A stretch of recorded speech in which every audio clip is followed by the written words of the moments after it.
very necessary.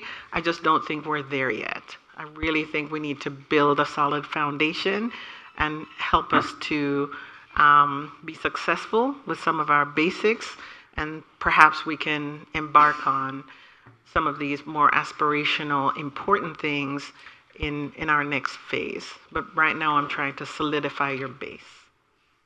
Thank you. All right, the chair recognizes Councilwoman Gumbs, District 2. Thank you for recognizing me, Mayor. Have we restarted the internet? I believe they said the YouTube channel has stopped working. We have restarted. No, they're working on it. Okay, so all of the residents that are texting me, they're working on it. It's back up? Okay, thank you. So, Ms. Subadan, kudos to you in regards to this presentation. This is probably 6 years on council and probably the most thorough one I've ever seen in my entire city council existence. So this is, and a budget book. Right. This is amazing, so thank you for that. Councilman Sebastian took my first question in regards to the resiliency plan, but can you share a little bit more about the safety awards program? What exactly is that? So in other jurisdictions that I've worked in, this is a new initiative coming out of HR.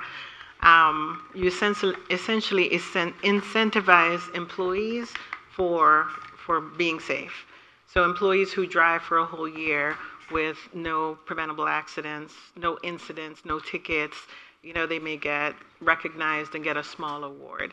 Employees that are in our high-risk areas that go a whole year and have no on-the-job injuries, they get a recognition and a small award.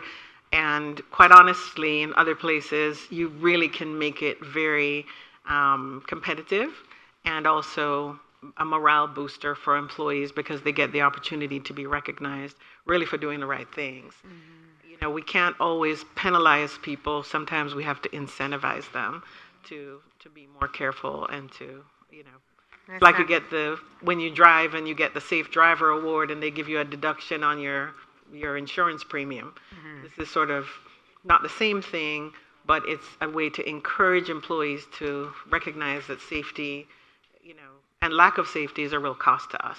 So it's not limited to just public safety officials. It's for the all of the employees in the city. It's for all city employees. Oh, excellent.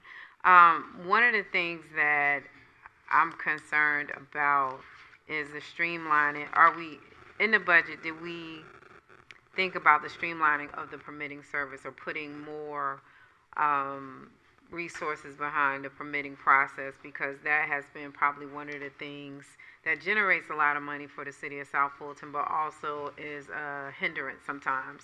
So I didn't see it, I may have missed it, but is there a place where you have kind of beefed up that department? So we haven't added resources because what we are doing there is working toward implementation of the Tyler Technologies ERP. And what I believe that's going to do is create considerable efficiencies for residents who need to use, and business owners, as well as for our staff members. And so rather than adding additional FTEs, full-time employees, what we're doing is focusing on the implementation of the ERP. It has two sides. One side is the permitting process, and you'll be happy to know that special events will be included in that. Okay. And I'm hoping to be able to have internal events included in that. The other side of it is the financial part of the ERP. So they're same system following two different tracks. The permitting is ahead of the financial, but the financial, we're expecting to have it come online in 24.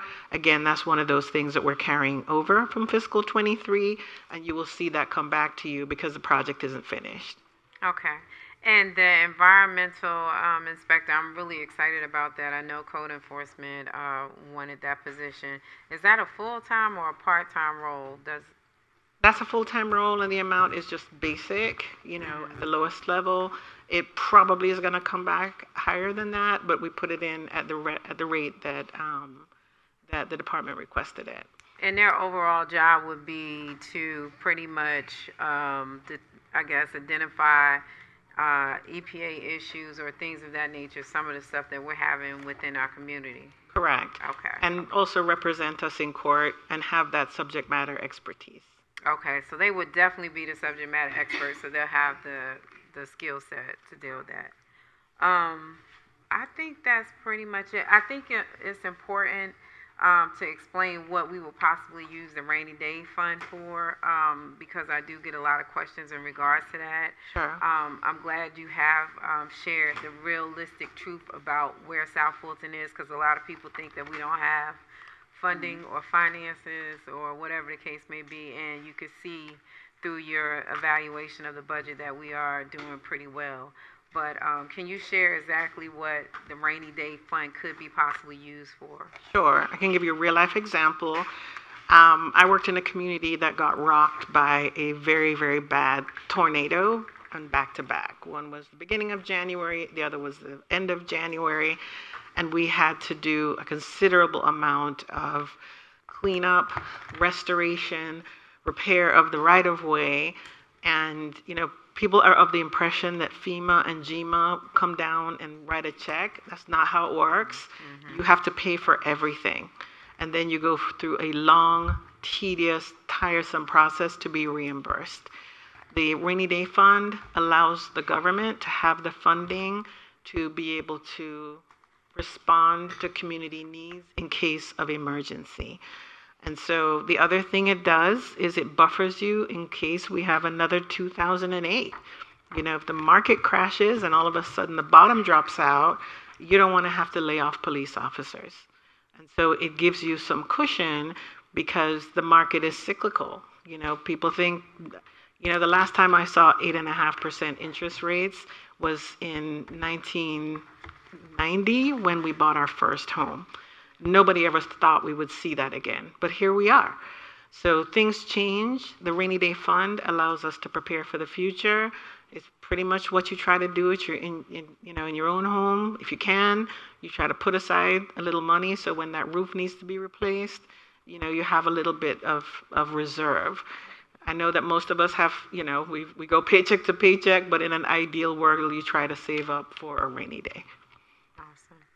And the last thing was about I believe it was the sidewalks. I know you have a list there, and we had Merck Road, and I'm assuming that Union, these are the ones that we've been asking for Westlake High School around that area.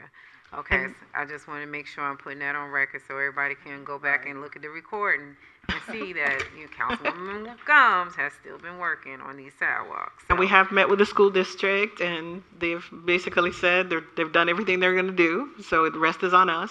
Okay.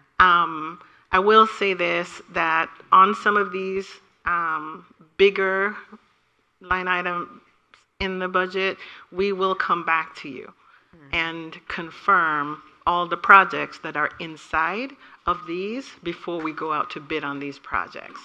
So there's no confusion. Everybody's on the same page. There's funding in the budget for events. There'll be a list of every event in the whole budget, so you'll have the opportunity to see that before you approve the budget. All right. Thank you so much. That concludes my questions.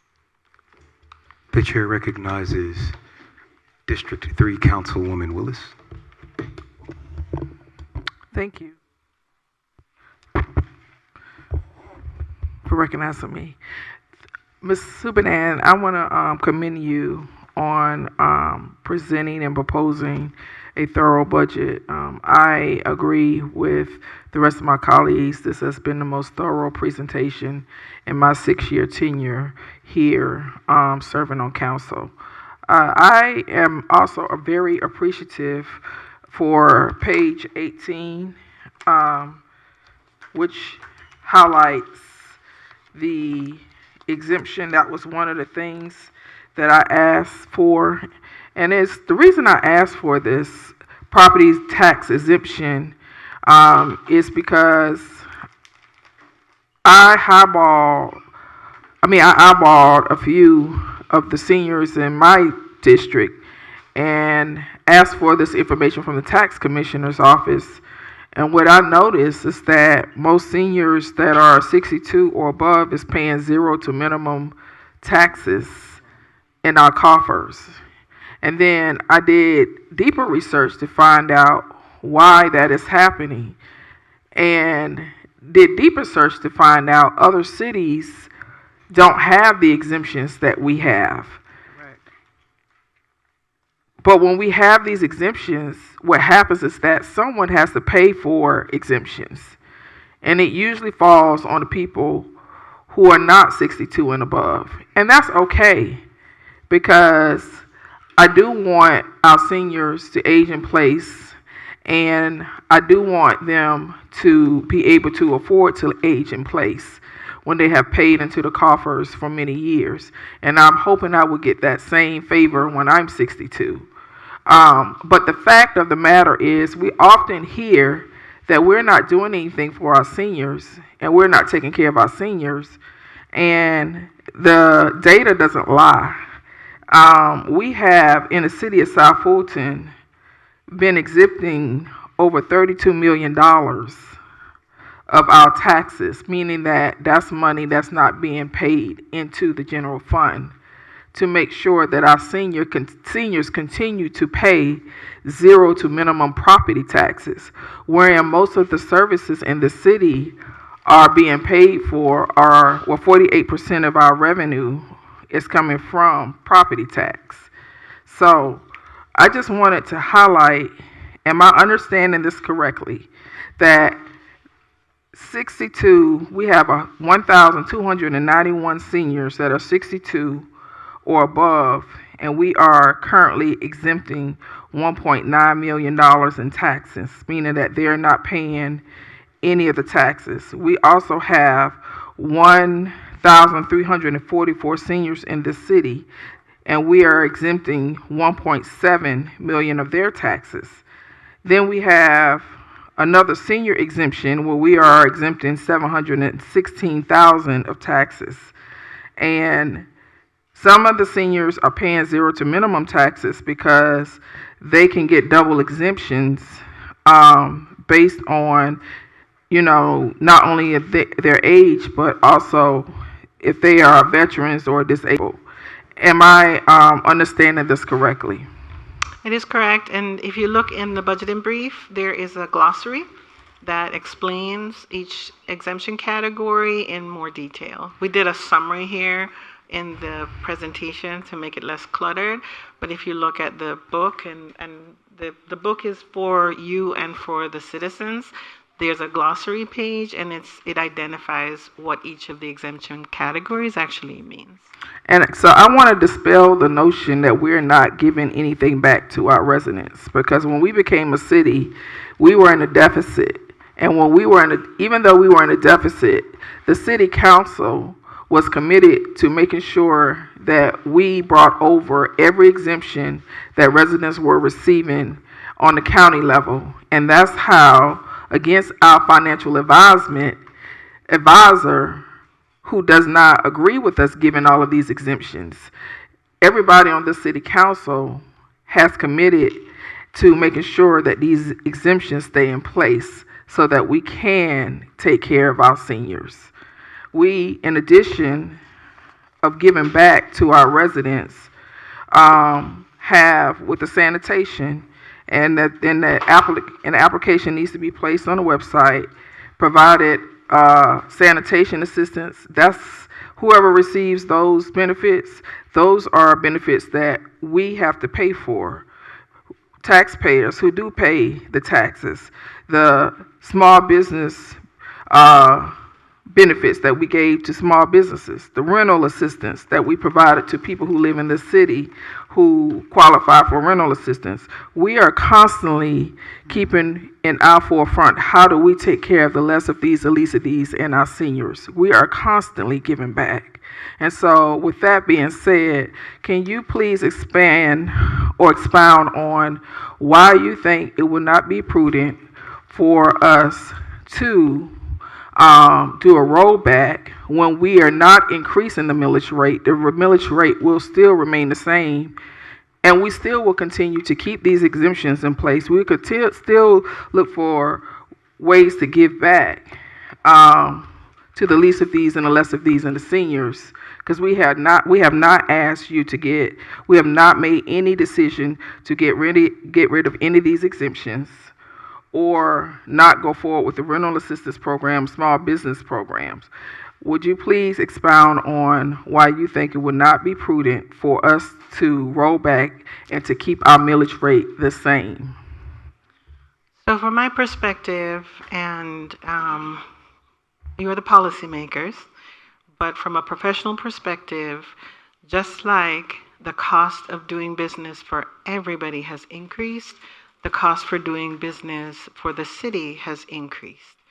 We pay extra for fuel, we pay extra for parts for our vehicles, we pay extra for our vehicles. We're having to be competitive, we're having to increase the salaries of our employees. We occupy space, we're having to pay extra for that space. One of the single largest line item increases in our budget is electricity. It's going up. We have so many needs in the city. The buildings we inherited from Fulton County all need a lot of work. They're old, they are less than satisfactory. We have challenges with everything from stability of internet to, the basic AC continuing to work consistently. And so consequently, the way the budget is structured, we planned on no additional money. What we are proposing is that you keep it level. Part of the challenge with millage and with property values, as I said earlier, it's cyclical.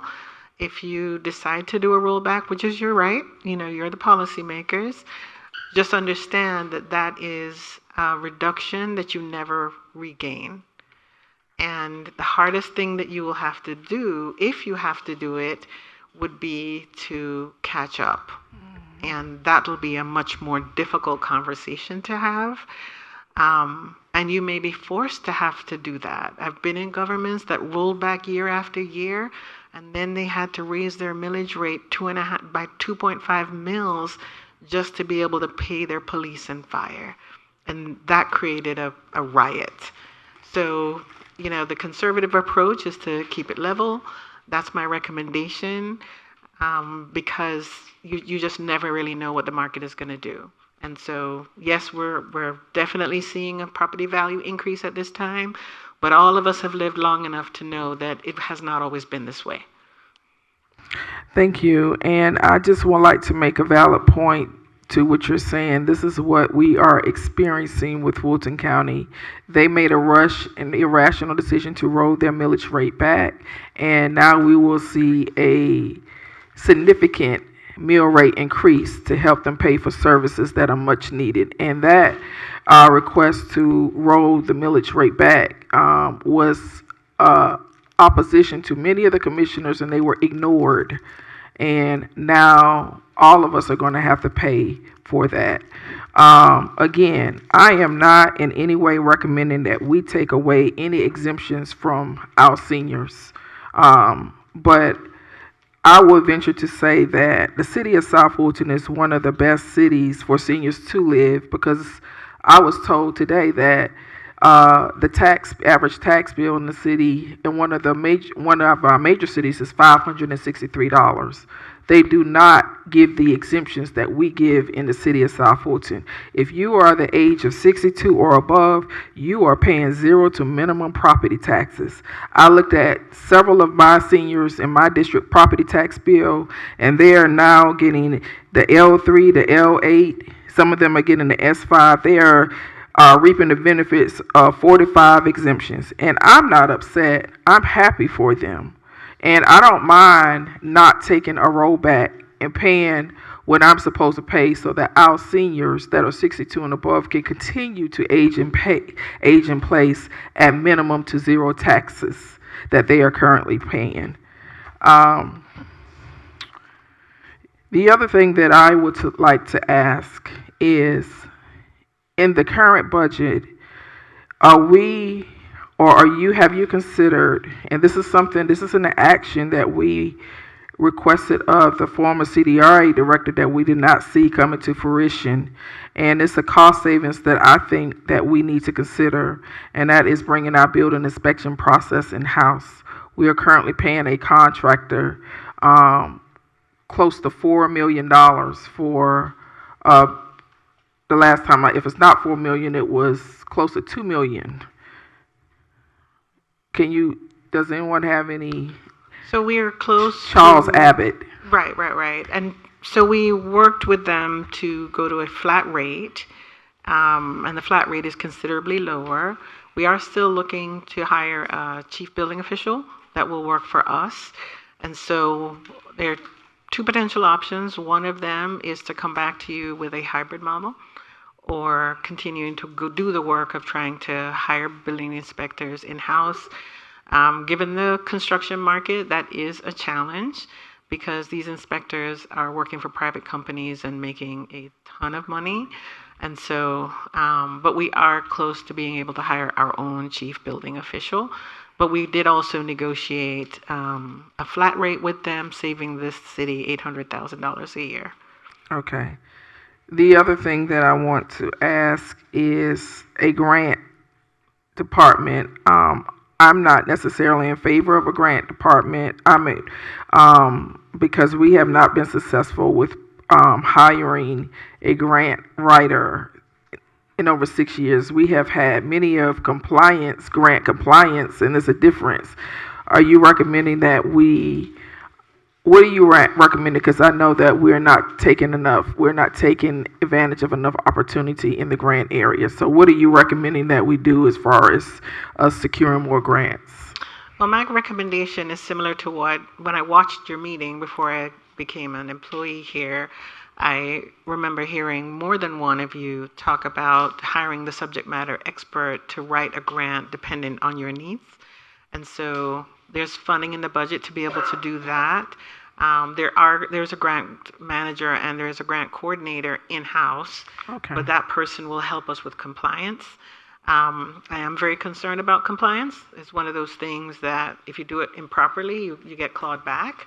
And so, which means the granting agency wants their money back. Right. And so I don't want us to be in that position. And so my recommendation is that we have staff that makes sure that we take care of compliance and that we hire for the specific subject matter expertise for the specific grant that we want to go after. But I'm also really concerned that we haven't fully implemented on grants that we already have. Mm-hmm. And so I'm really going to be pushing to make sure that the grants we have are fully expended and the vision that you had to expend those grants actually does happen. Okay. And so I'll yield, but I just want to finish out with this. Well, two things. Can you, for the community outreach, another benefit that we give to employees, they don't have to pay for Juneteenth concerts. They don't have to pay for our annual Thanksgiving's giveaway. Can we make sure that those items are budgeted and I don't know what department these, I know the Juneteenth was, I don't know what department, because I know you're making some changes, but can you make sure those items are continued to be budgeted for? And then we adopted about a year ago to become a Purple Heart City.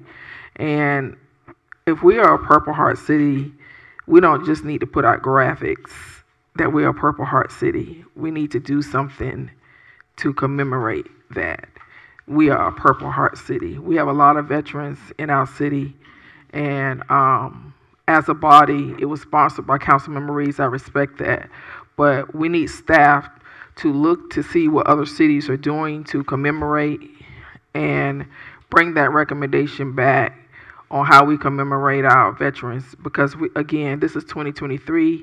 We adopted that resolution in 2021, and we haven't done anything. Okay. And I'll yield. Thank you. Councilman Reeves. That was a great segue to you, sir. Councilman Special. You were late. He went. I'm just going around. Our queue is out, so if you have any questions, comments, anyone on this side? Absolutely. Thank you, Mr. Chair, for recognizing me. Madam Subadan, you embrace the brand. I love it. Your colors. And so, but I'm just going to get on to this Purple Heart Day is because I did ask for Ace Hardware to order a bunch of purple lights and so we can light the sky purple yesterday. However, the power's out, at least in my house. And so we're going to decide to do this all week. And actually, there was something planned. There was a whole concert this past Friday that was going to take place, but things got misconstrued. But however, that was to honor our veterans, and that was to honor our Purple Heart veterans specifically.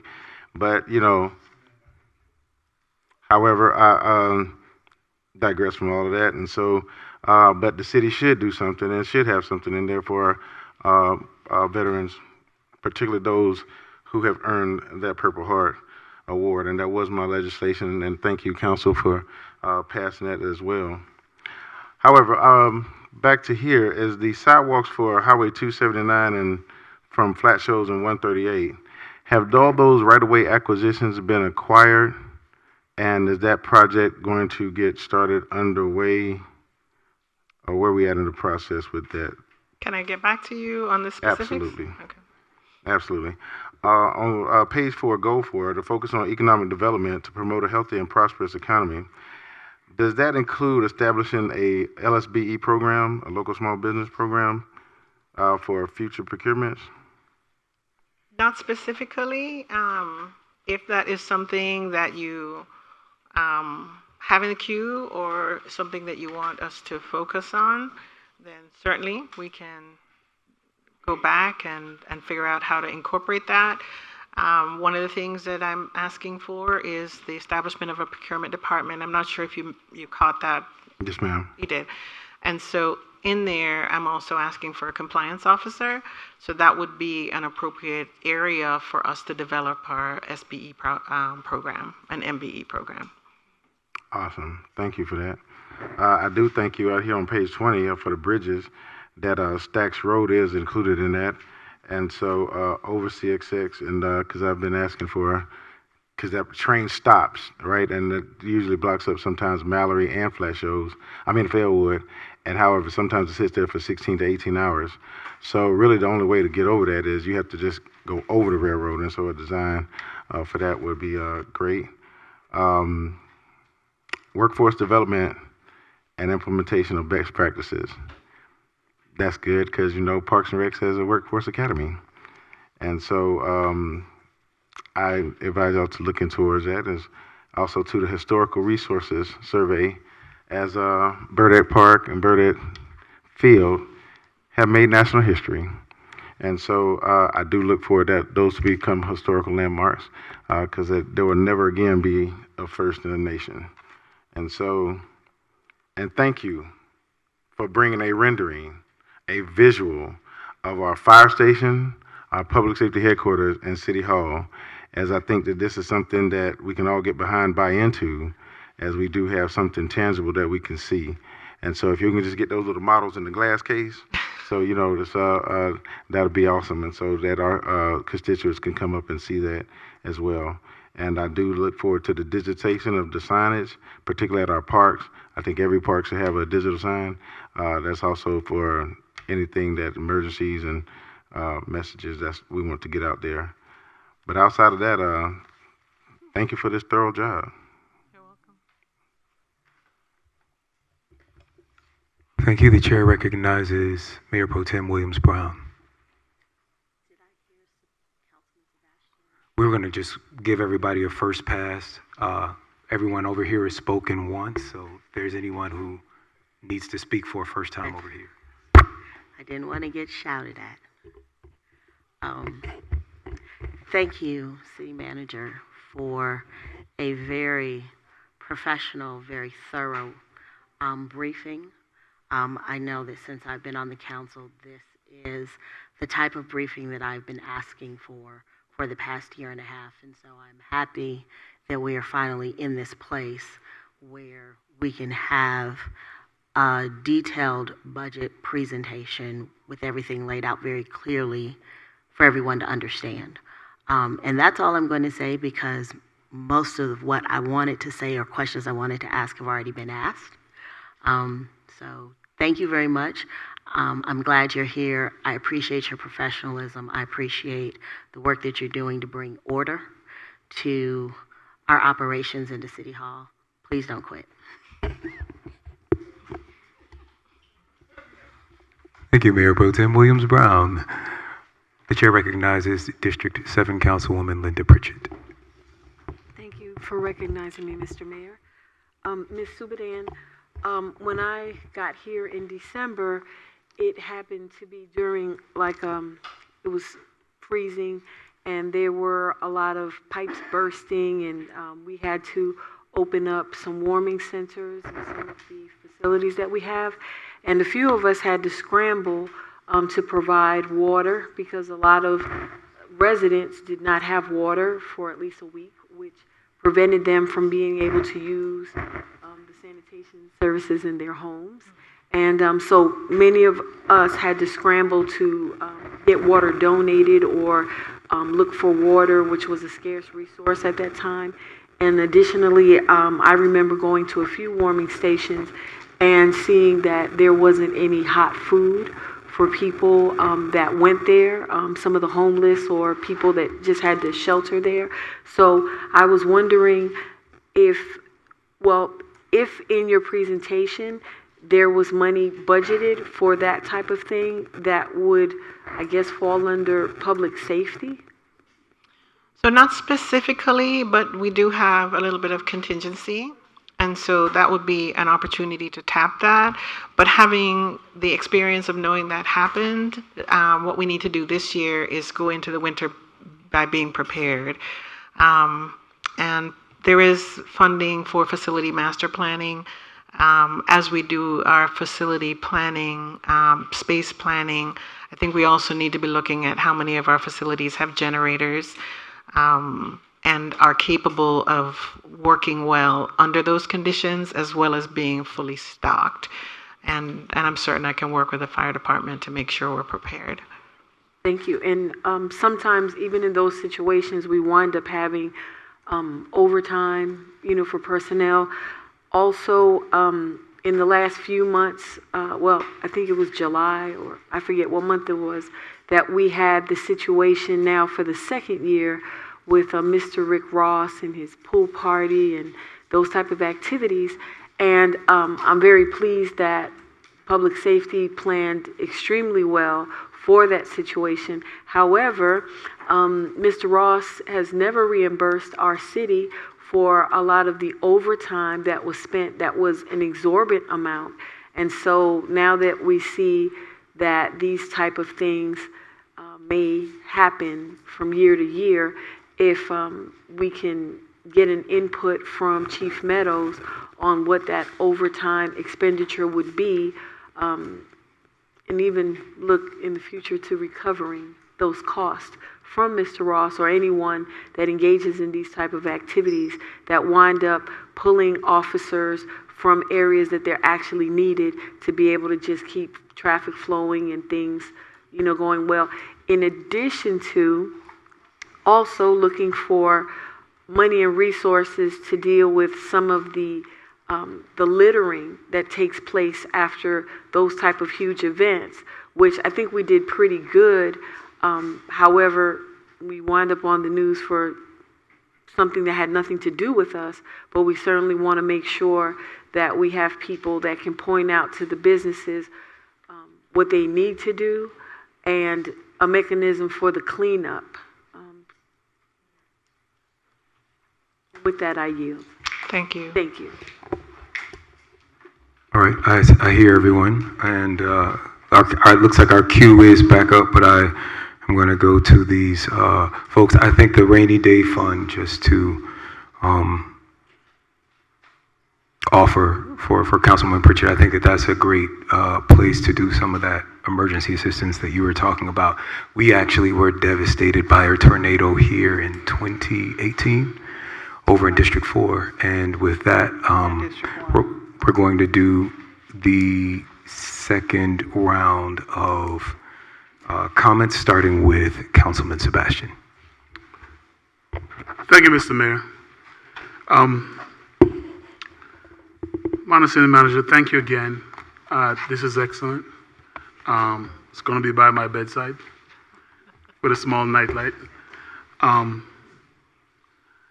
would love to see some comparisons to maybe cities that have a similar size and economies like us, right? To see like how their budget is structured, to see how we compare. So as we try to move to figure out how we increase our revenue, see if there are areas that we can sort of emulate and look at. I'm sure we could probably find some of those if it's not too much work, right? That would be nice. At least I would love to see that. The other thing, again, peering back a little bit into that rear mirror, 3 council members up here work with staff.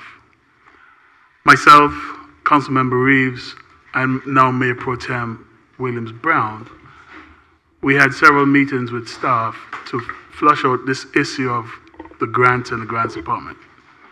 I believe there are things in the budget, and I know when you spoke to me the other day, you talked about doing some bases, but I believe we have things in place. That is not an if anymore, that's a matter of when. And if I'm incorrect about it, you gotta let me know, because that was my understanding based on the work that we did before.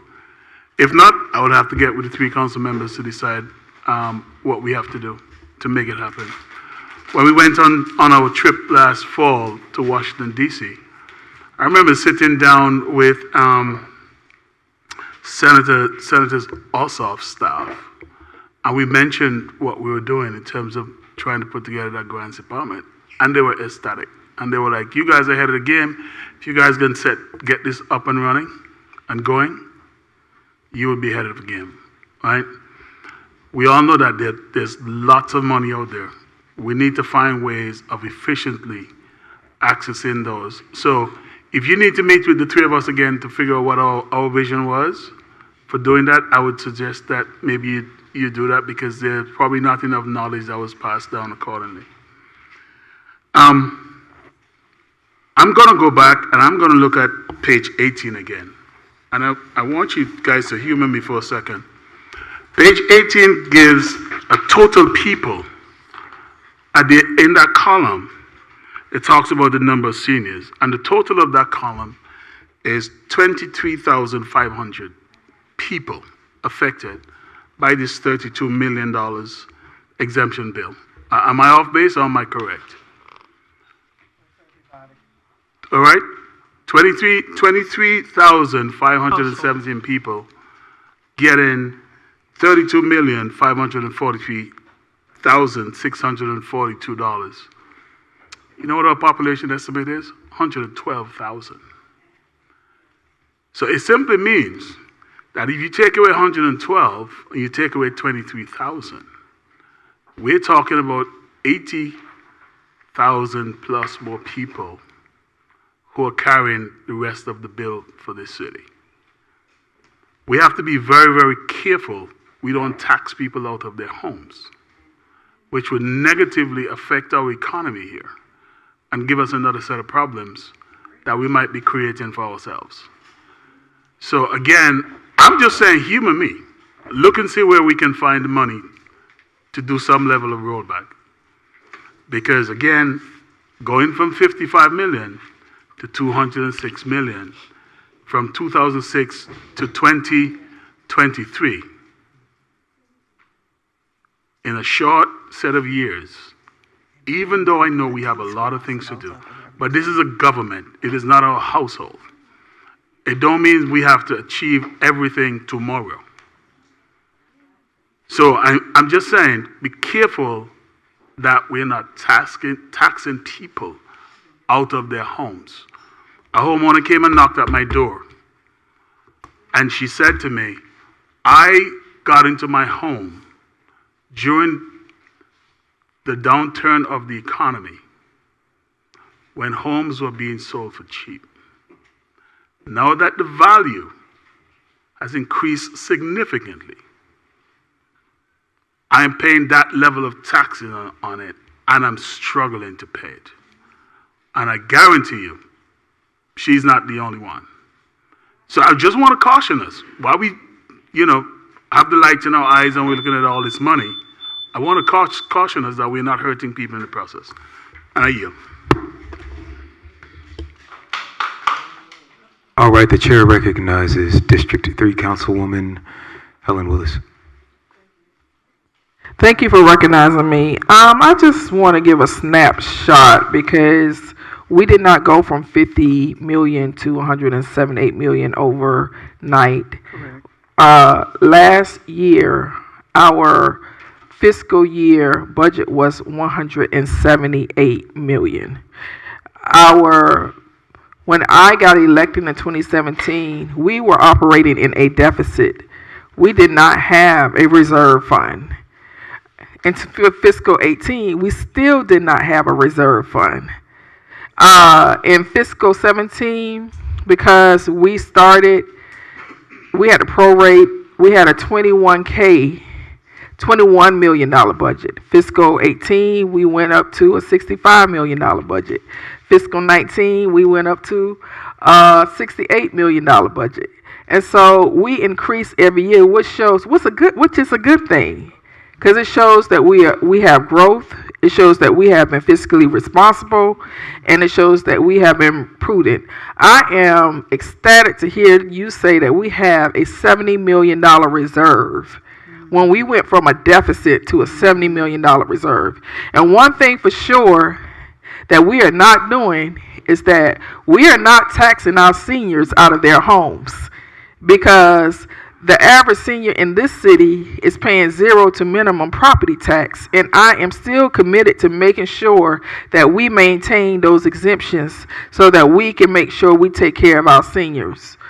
And if it takes me to keep the mill rate the same so that we can continue to provide these $32 million in exemptions, I will very well do that.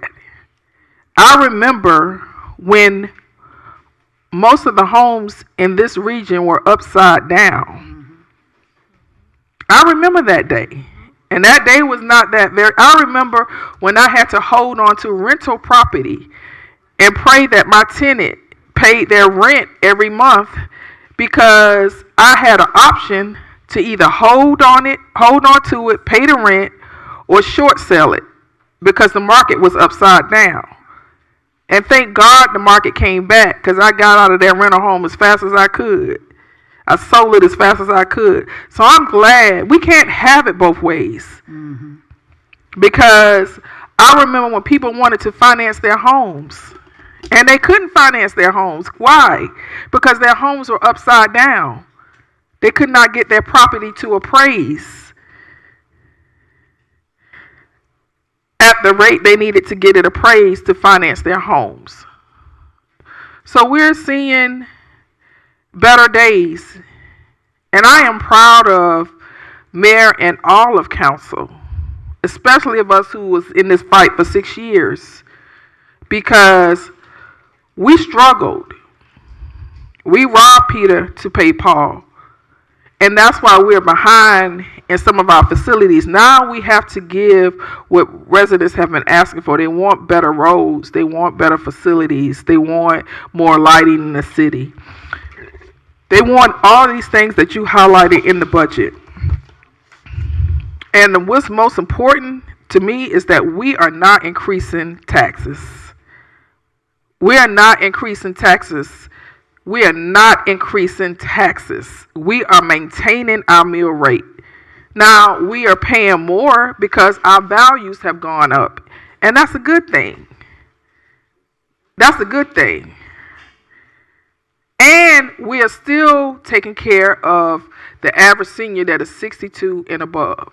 If you look at their property tax bill, they have 4 and 5 exemptions, and they are paying 0 to minimum property taxes. I love my seniors, and I'm committed to making sure we take care of them. So if it means that I can't get a rollback so we can maintain these $32 million in exemptions, then I will do that. And I will listen to the city manager, who has over 30 years of expertise and experience of doing budgets in government. The $70 million deficit, the $70 million in reserve, I am happy to hear that we have that. And if anything catastrophic were to happen in this city, that we would not be bankrupt. I remember when we had to constantly take out tax anticipation notes and wait until we got revenue to pay our bills. The tax anticipation notes were short-term tax notes. We had to borrow money to pay our bills and wait until the money came in. We don't have to do that now because we got money in the bank. Thank you, Councilwoman Thank Willis. you. That's your time. I appreciate it. All right, Mayor Pro Tem Williams-Brown. Madam City Manager, as you and I have discussed multiple times, I like to make data-driven decisions. Do you have time to model for us what we're able to do if we leave the millage rate the same, and what we would give up, if anything, if we roll the millage rate back? Because I think that we can have a lot of round-robin conversations about how we feel and what we think. But I would like to see some numbers, because there's a direct correlation between the amount of money we have and the things that we're able to do and provide.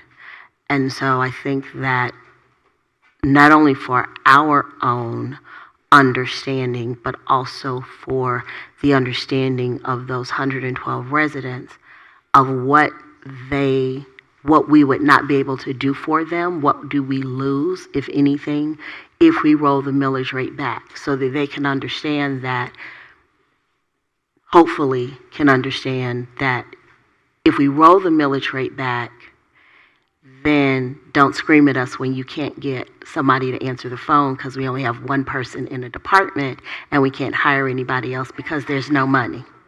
And if residents are okay with that, that's fine, but can we quantify those things? Because it's very easy to sit and say, we pay too much taxes, we want to roll the taxes back.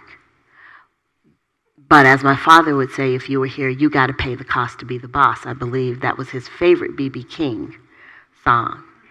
And so if we're going to reduce revenue, what is the reduction in what we can, and there may not be, but if there is, what is the reduction in what we can provide, so that if we take this action, then we're equipped to say, well, yes, we would have been able to do that, but we rolled back the millage rate. Yes, I can provide that. Thank you.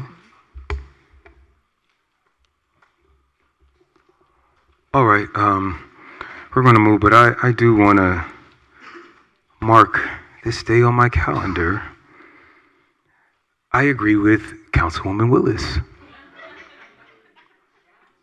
I want to take a little trip down memory lane to this $58 million budget we had when we were unincorporated Fulton County. $58 million budget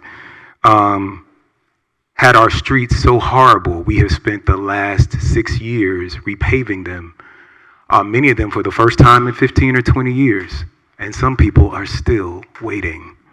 $58 million left us with facilities like this, where we don't even have good internet to have a meeting, and we're still waiting over a year for this pool to open. $58 million has us still asking questions about when are Old National sidewalks going to be finished. Some of us attended a groundbreaking with the late great Emma Darnell for Old National sidewalks 6 years ago. Some of us attended one 15 years ago. And it's not just Old National, it's Roosevelt Highway. There are people that are dying on our streets because they have nowhere to walk. And so I also want to amplify Mayor Pro Tem Natasha Williams' question before we make you do all this math again, because this is a beautiful book that you produced. Can I just take the temperature of council, if I could just get a consensus, where we are on the rollback? How many people are in favor of one? We have several questions. Point of order. Yes, the chair recognizes Councilman. We don't vote in these sessions. Actually, we're voting 2 times right after these question and answers, one for the minimum wage and one for the compensation. This is a special call meeting, and so we are actually voting in this meeting. My apologies. You're correct, but I'm back in the queue. Okay, but I would, if it is all right with council, I would just like to see by a show of hands where we are on rolling back the millage rate. How many people are interested in seeing those numbers? I just don't want to direct you and our already incredibly hardworking staff to do something if it's not even really the will of the council. Whatever the will of the council is, I will yield to that. Can I say something? Yes, go ahead. City We Manager. already have that number. You do already have that in number. increments of a quarter mil. We have that. Awesome. Thank you so much. No need for that question. All right. Everyone has spoken twice? No. Okay. Councilman Reeves. Thank you, Mr. Chair. And I'll come back to you too as well. Thank you. Madam Sudan, just a few more questions here. Do we have, from proposed to reality, do we have a milestone, a metric component to this budget for implementation? So I don't have a milestone to metric document for you, partly because I want to see what you're going to prove. And I knew the question about increments of the millage would come up, so we pre-planned that. But certainly, once you have adopted, we will be doing quarterly metrics on things. And we now know, we've been in business for 6 years, we know there are things that just really take a long time. Mm-hmm. So we will be starting those things first quarter.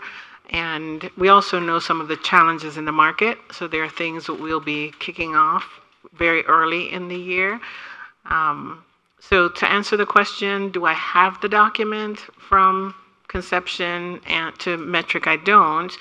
Do I conceptually know what that is and plan to have it? That is my plan. Absolutely. Thank you so much for that. And when it comes to facilities, one thing I did see that was off here, I forgot, our rendering for courts. Do we have? We have incorporated funding in the budget for the courts at the facility we've identified.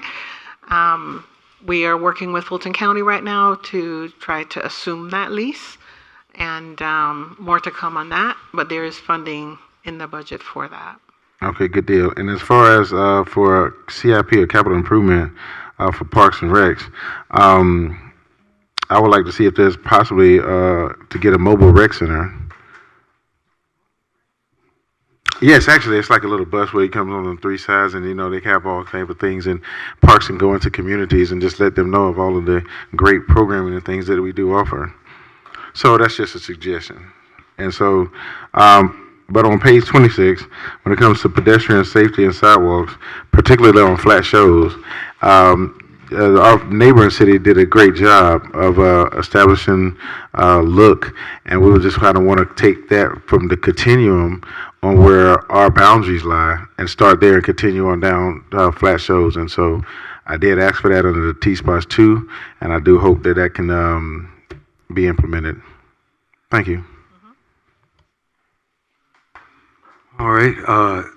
The chair recognizes District 1 Councilwoman Dr. Rao. This is your second time. I would also like to say I concur with Councilwoman Willis and the mayor. I think we've had these conversations, and the things that I constantly hear from residents about investment, whether it's our recreation facilities, our parks, they've been begging us for this from day one. And some decisions are hard, but you got to do the right thing. If we're going to move this city forward, we have to make those investments, and I think we have to be realistic about it. If you look at the average bill, we're dealing with parks, police, fire, and the average person is paying $600. We are not the biggest part of your tax bill. And so, I read what people put on social media. A lot of it is, I'm going to say, they're not pointing their fingers at the right people who are responsible. We're trying to dig ourselves out of something that's been going on 20, 30 years worth of disinvestment. And for this body to constantly be under attack about us trying to fix something, we have made tremendous strides in terms of getting our fund balance together. And even when we talk, Councilman Sebastian, about the budget, when you look at the feasibility study that was done to create this city, it had 3 revenue sources. That was it. You look at page 14, we got about 10. So we are moving in the right direction. So as it relates to that, the investments, the infrastructure, every time we take on a capital project, we wind up overspending because the problem is bigger than we anticipated. So that's my commentary on that. All right, the chair recognizes District 2 Councilwoman Carmelita Gums. This is your second time.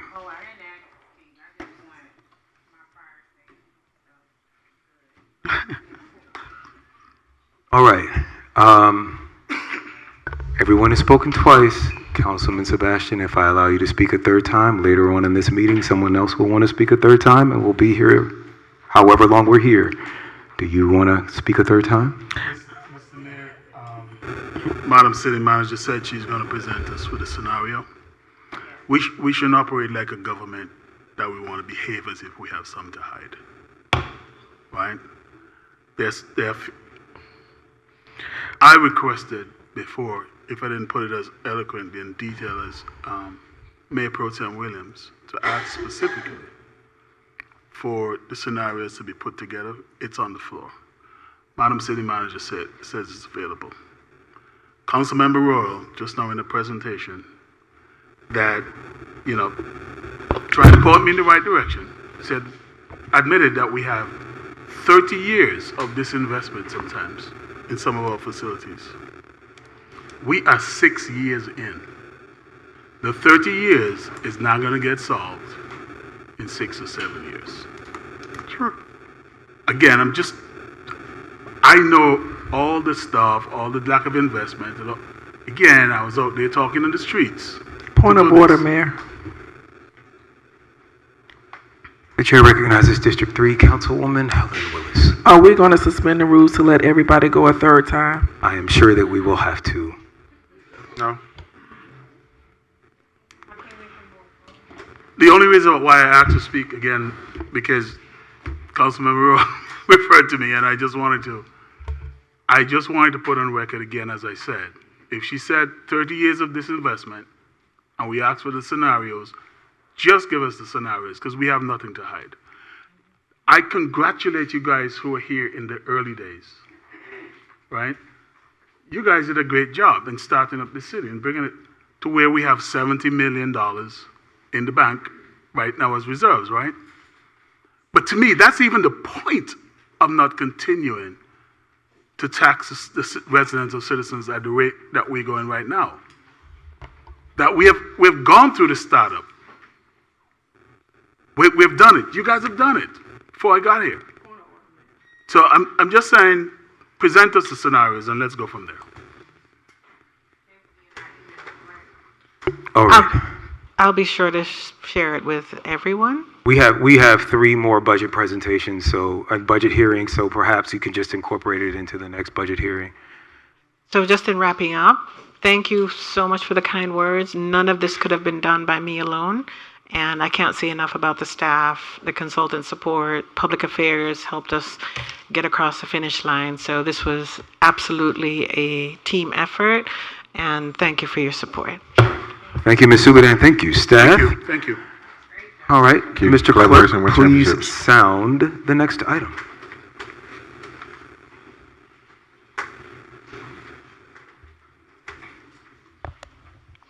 Next item on the agenda is item number 3, Under agenda items, it's a resolution requesting the interim city manager take the necessary action to increase the minimum wage for city employees to $20 per hour, address any associated and/or reasonable compression impacts for the 2024 fiscal year, and for other lawful purposes. Madam City Manager, did you have anything to add? As shared in the budget presentation, this allows us to bring both vacancies and filled positions that are non-sworn, non-public safety, up from where they are now to a minimum of $20 an hour. The cost is about, with benefits, is about $1.3 million, and it is incorporated in the budget as a new initiative. All right. One thing this will do is for us, if you are in concurrence, it will help us to guide our class and compensation study consultants, so they know basically this is the floor, and they need to make sure that any compression or the effects of bringing up the lowest paid individuals doesn't disproportionately impact those in the middle. And in your resolution, you did ask that your previous resolution, you did ask that we exempt those at the top of the scale, and we have provided them with that information as well. All right, thank you. The chair will entertain a motion. I move that we approve resolution to increase, to implement minimum wage resolution for fiscal 2024. Second. All right, it's been properly moved and seconded. Any discussion? I see Councilwoman Pritchett, District 7. Thank you for recognizing me. Ms. Subadan, do you know approximately how many fall in that category? I did have that. I believe it is close to 140. It's in your backup. I don't have the 140. Do not have the agenda item in front of me. Corey, can you see the backup? I know we had 50 vacancies, and so we're accounting for it in the vacancies as we hire, and I believe it was 140, but if you give me 2 seconds, I can grab that for you. Yeah. All right, is there any further? I'd like a follow-up question. Okay. Follow-up question. Madam Subadan? Yes. Also, does that comprise of full-time and part-time? Yes. Or Everybody. Yes, it's all a combination. All employees who are impacted. So if you're a part-time employee making less, you would come up to the $20 an hour minimum. Thank you. I yield. All right. The chair recognizes District 1 Councilwoman Dr. Rao. Thank you for this, because I think it was you, Mayor Khalid, who first brought this, and I supported it then. I think we all know the cost of everything has increased significantly, and we want to make sure our employees can afford to live in our city. So thank you for this. You still going to get? All right. The chair recognizes District 3 Councilwoman Willis.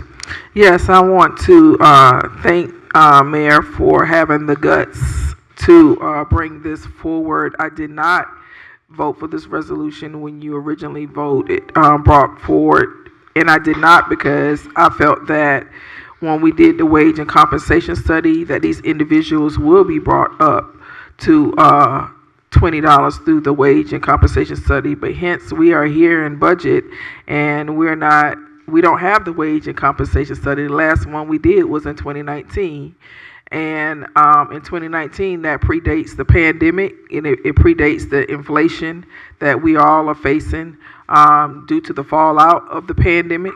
And I do support our employees being brought up to this $20 an hour minimum wage. Not in any way did I mean to send that message for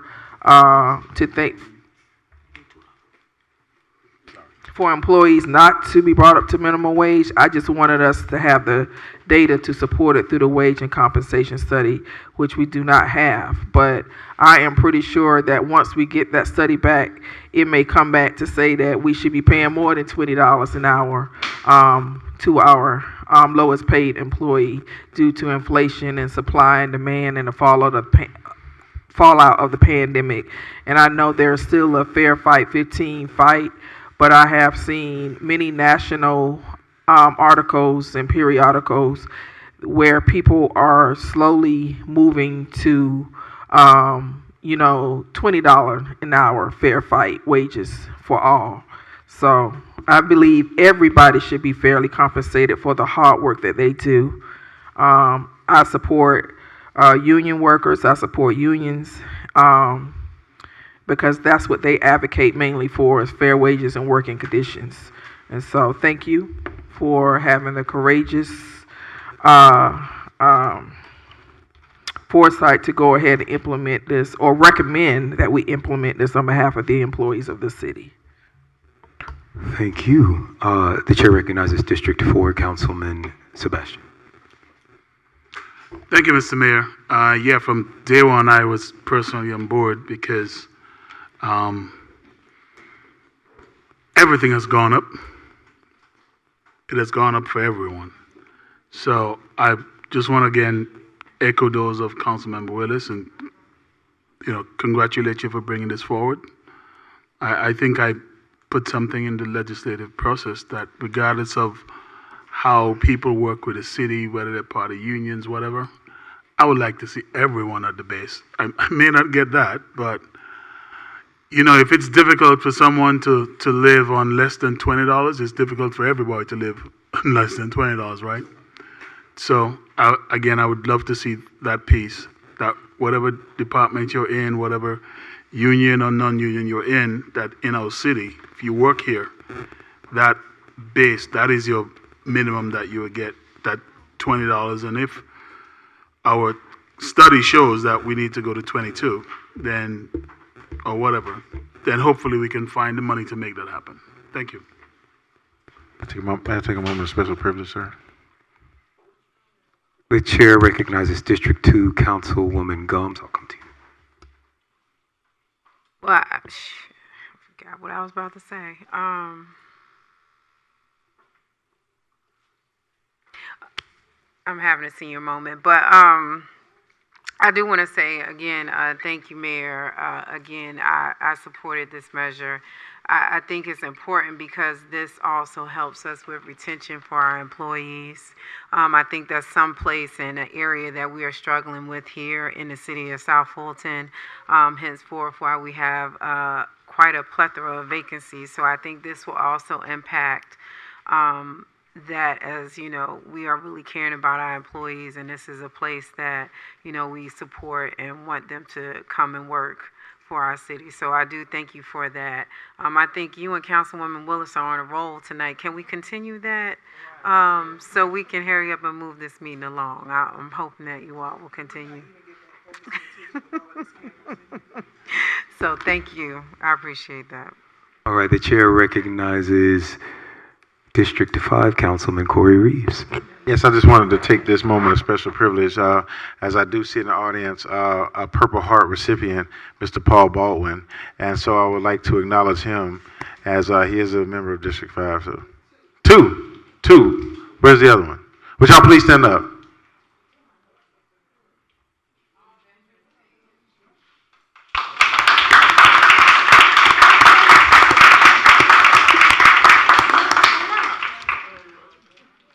That's why we do it, ladies and gentlemen. Thank you.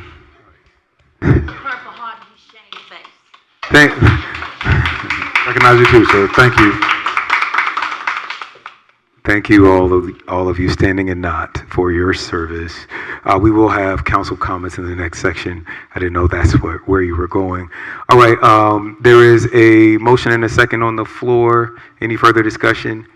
Seeing and hearing none, Mr. Clerk, please call the vote. It's a roll call vote to approve the resolution. Councilmember Rao. Councilmember Gums. Yes. Councilmember Willis. Councilmember Sebastian. Yes. Councilmember Reeves. Aye. Mayor Pro Tem Williams Brown. Yes. Councilmember Pritchett. Yes. That motion was approved unanimously. Thank you. All right, Mr. Clerk, please sound the next item.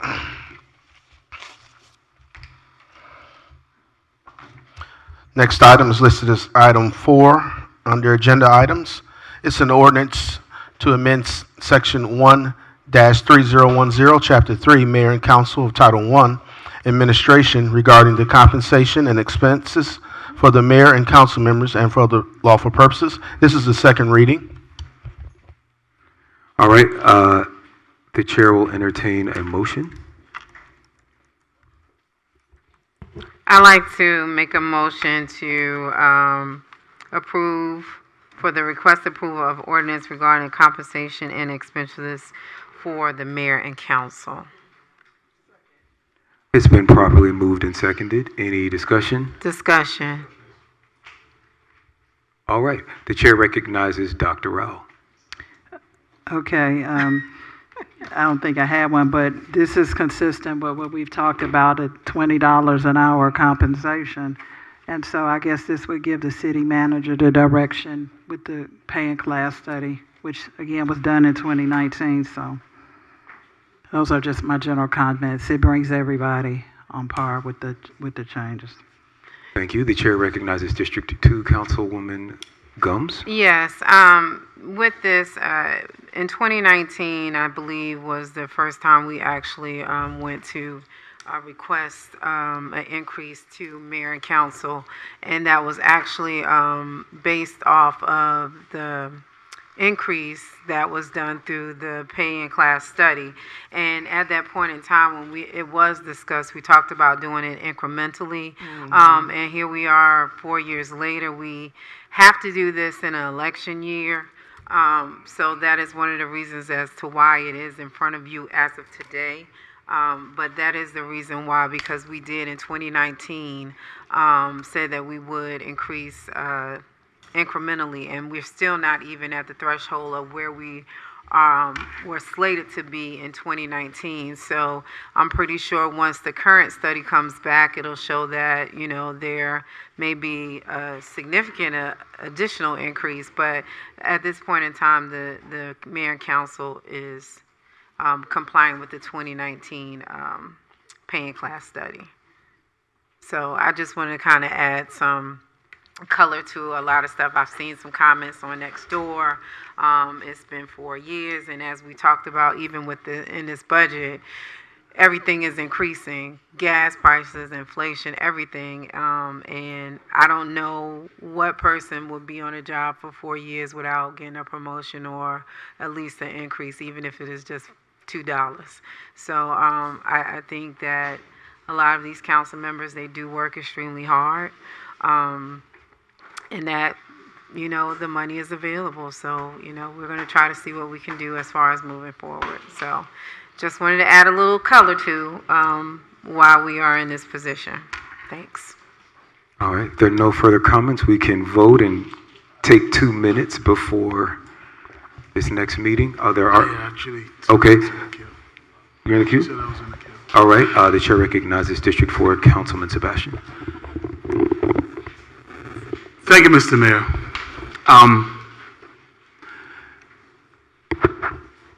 This is difficult for me. And the reason why it's difficult for me is that I agree with Councilmember Gums.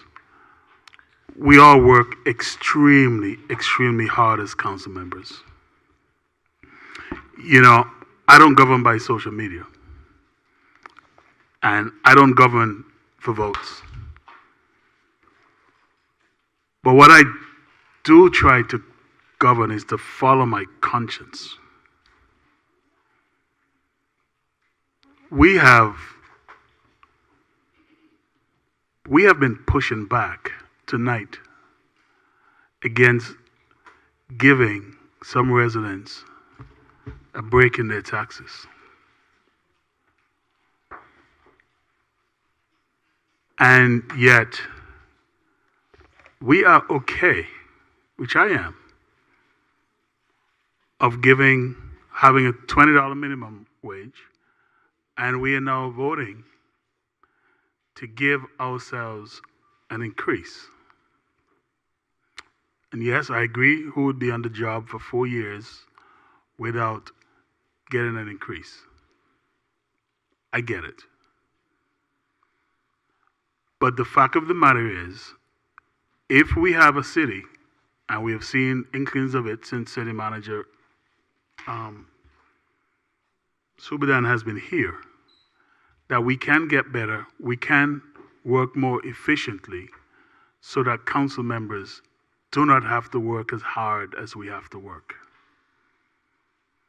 I drive the biggest car here. I drive a Suburban. I have the largest geographic district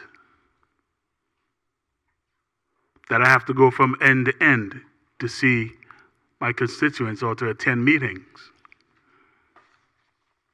So yes, it's costly. But I just do not think right now at this point that I can support us getting an increase. I can't do it. I cannot do that knowing fully well that the temperature on this council seemed to be that we do not even want to consider rolling back that millage rate. I can't do it. That's all I gotta say.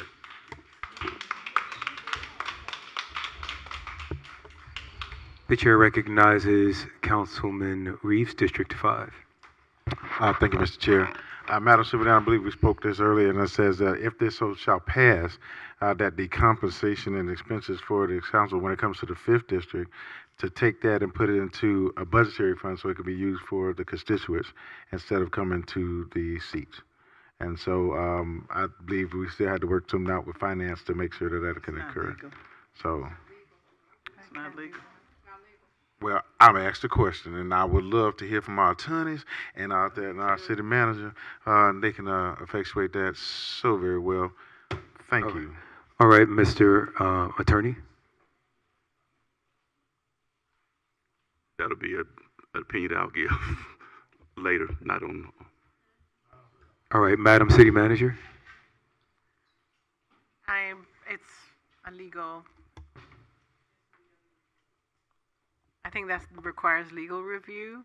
I mean, if you felt that strongly about it, you could donate back. If that was your desire, that's your personal choice, and you're right.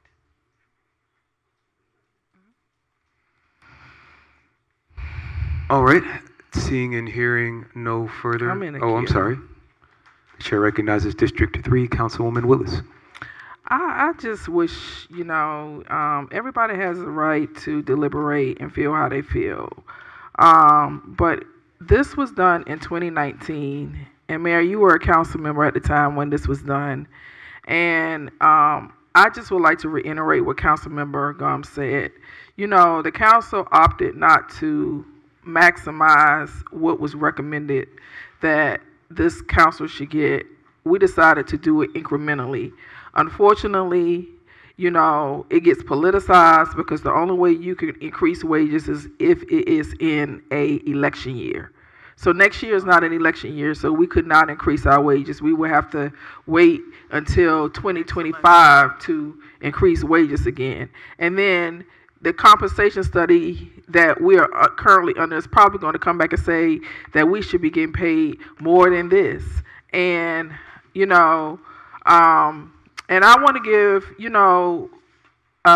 recognition to one senator who didn't support us becoming a city, and that was Senator Tate.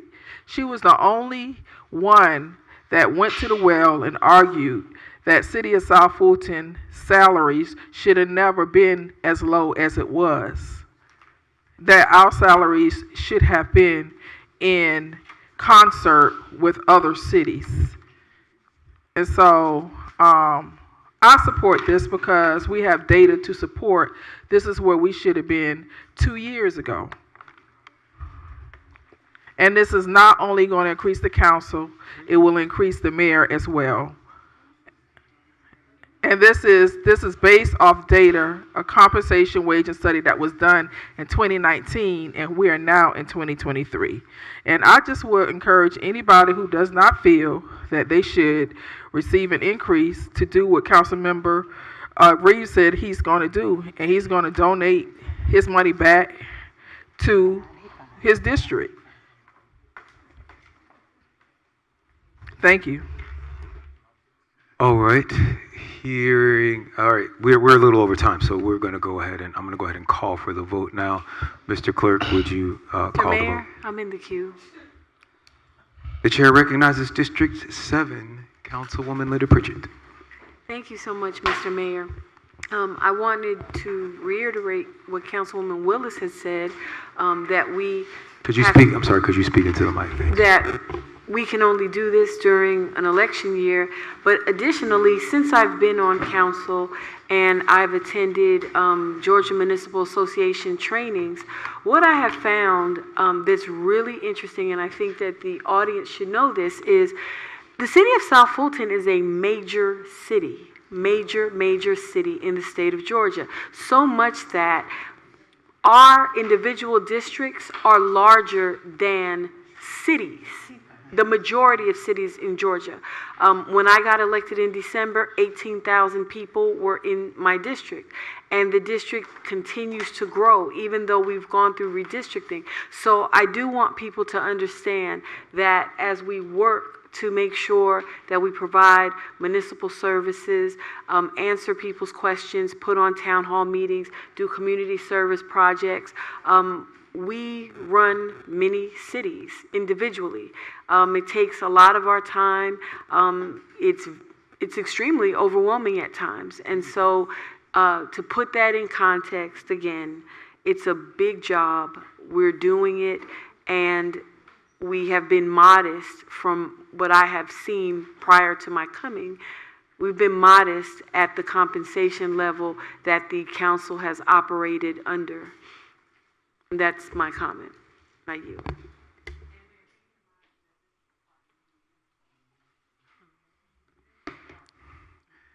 All right, we're over time. I see people coming in for the 4 o'clock meeting in the zone. We've got some other things to get to. So if there are no other questions, comments, concerns, queries, illusions, disillusions, hallucinations, Mr. Clerk, please call the vote. It's a roll call vote. The motion was to approve the ordinance for second read and approval. Roll call, Councilmember Rao? Yes. Councilmember Gums? Yes. Councilmember Willis? Yes. Councilmember Sebastian? No. Councilmember Reeves? Nay. Councilmember Pritchett? Affirmative. That motion was approved 4-2. All right, I will entertain a motion to adjourn this meeting. I'd like to make a motion to adjourn. Second. All right, it's been properly moved and seconded. Just we'll do a show of hands for adjournment. Record that as unanimous. We are adjourned at 4:07 p.m. All right.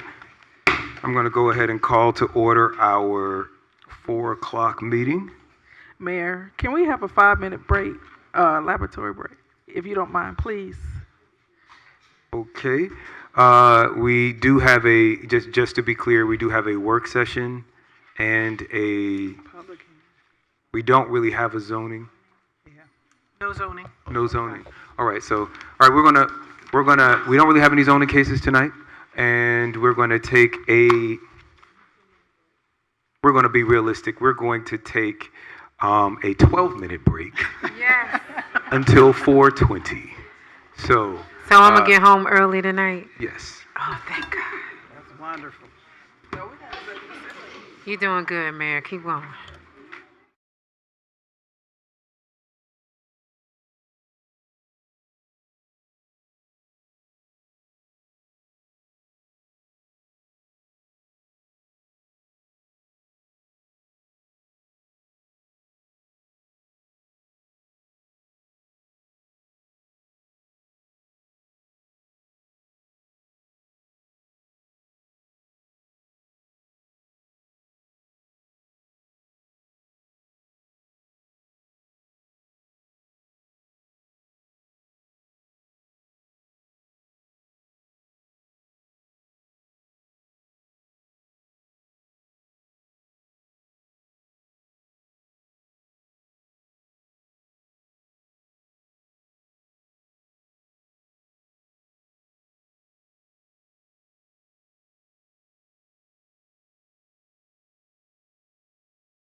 Yeah, you gonna put a picture?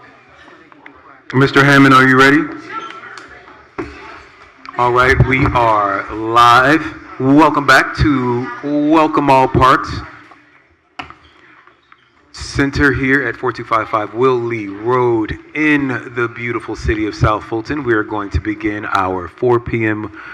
work session now. We have some exciting topics to cover, from the arts to some other things we're going to be reporting on. I know some people have had questions about Merck and some of our facilities, so I'm sure you're going to cover that.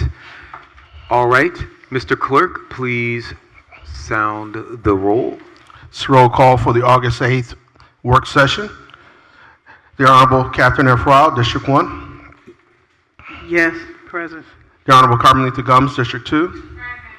The Honorable Helen Z. Willis, District 3. The Honorable J.C. Sebastian, District 4. Present. The Honorable Corey A. Reeves, District 5. Accounted for. I think the Honorable Natasha Williams Brown stepped out. And the Honorable Linda B. Pritchett, District 7. Here. And the Honorable Mayor Khalid. Present. Mr. Mayor, you have a quorum. All right, please sound the first item. First item is City Manager reports. Be presented by the Interim City Manager, Sharon Subadan. Thank you. So we are turning in the report in your packet and incorporating both the status of finance.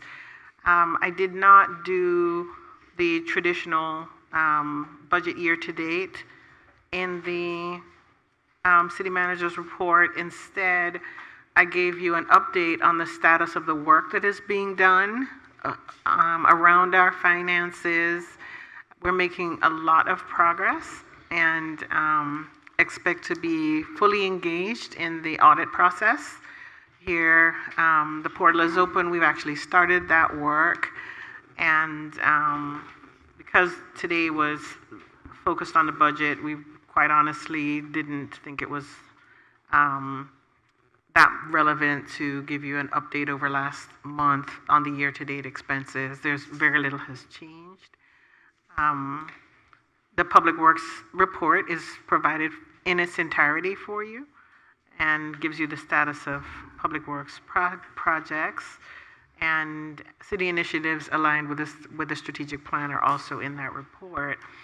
The change in the meeting, council meeting schedule proposition is a presentation that we will have for you, and that is the next item. Unless you have any questions, hopefully you all got the report in advance and have any potential questions for me. While I'm going to give council a minute to get their questions together, just because it came up during the intermission, could you just give an update on Merck Miles and the Welcome All transfer station so people can know how they can or cannot access or use those stations?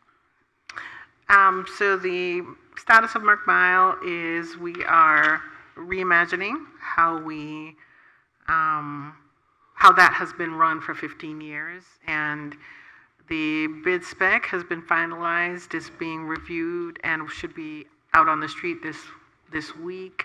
We are looking for an operator that will operate it on a cost share basis with the city, because we realize there's some real opportunity there to provide the service to our residents and for the city not to have to subsidize that service because of the other revenue they're able to generate there.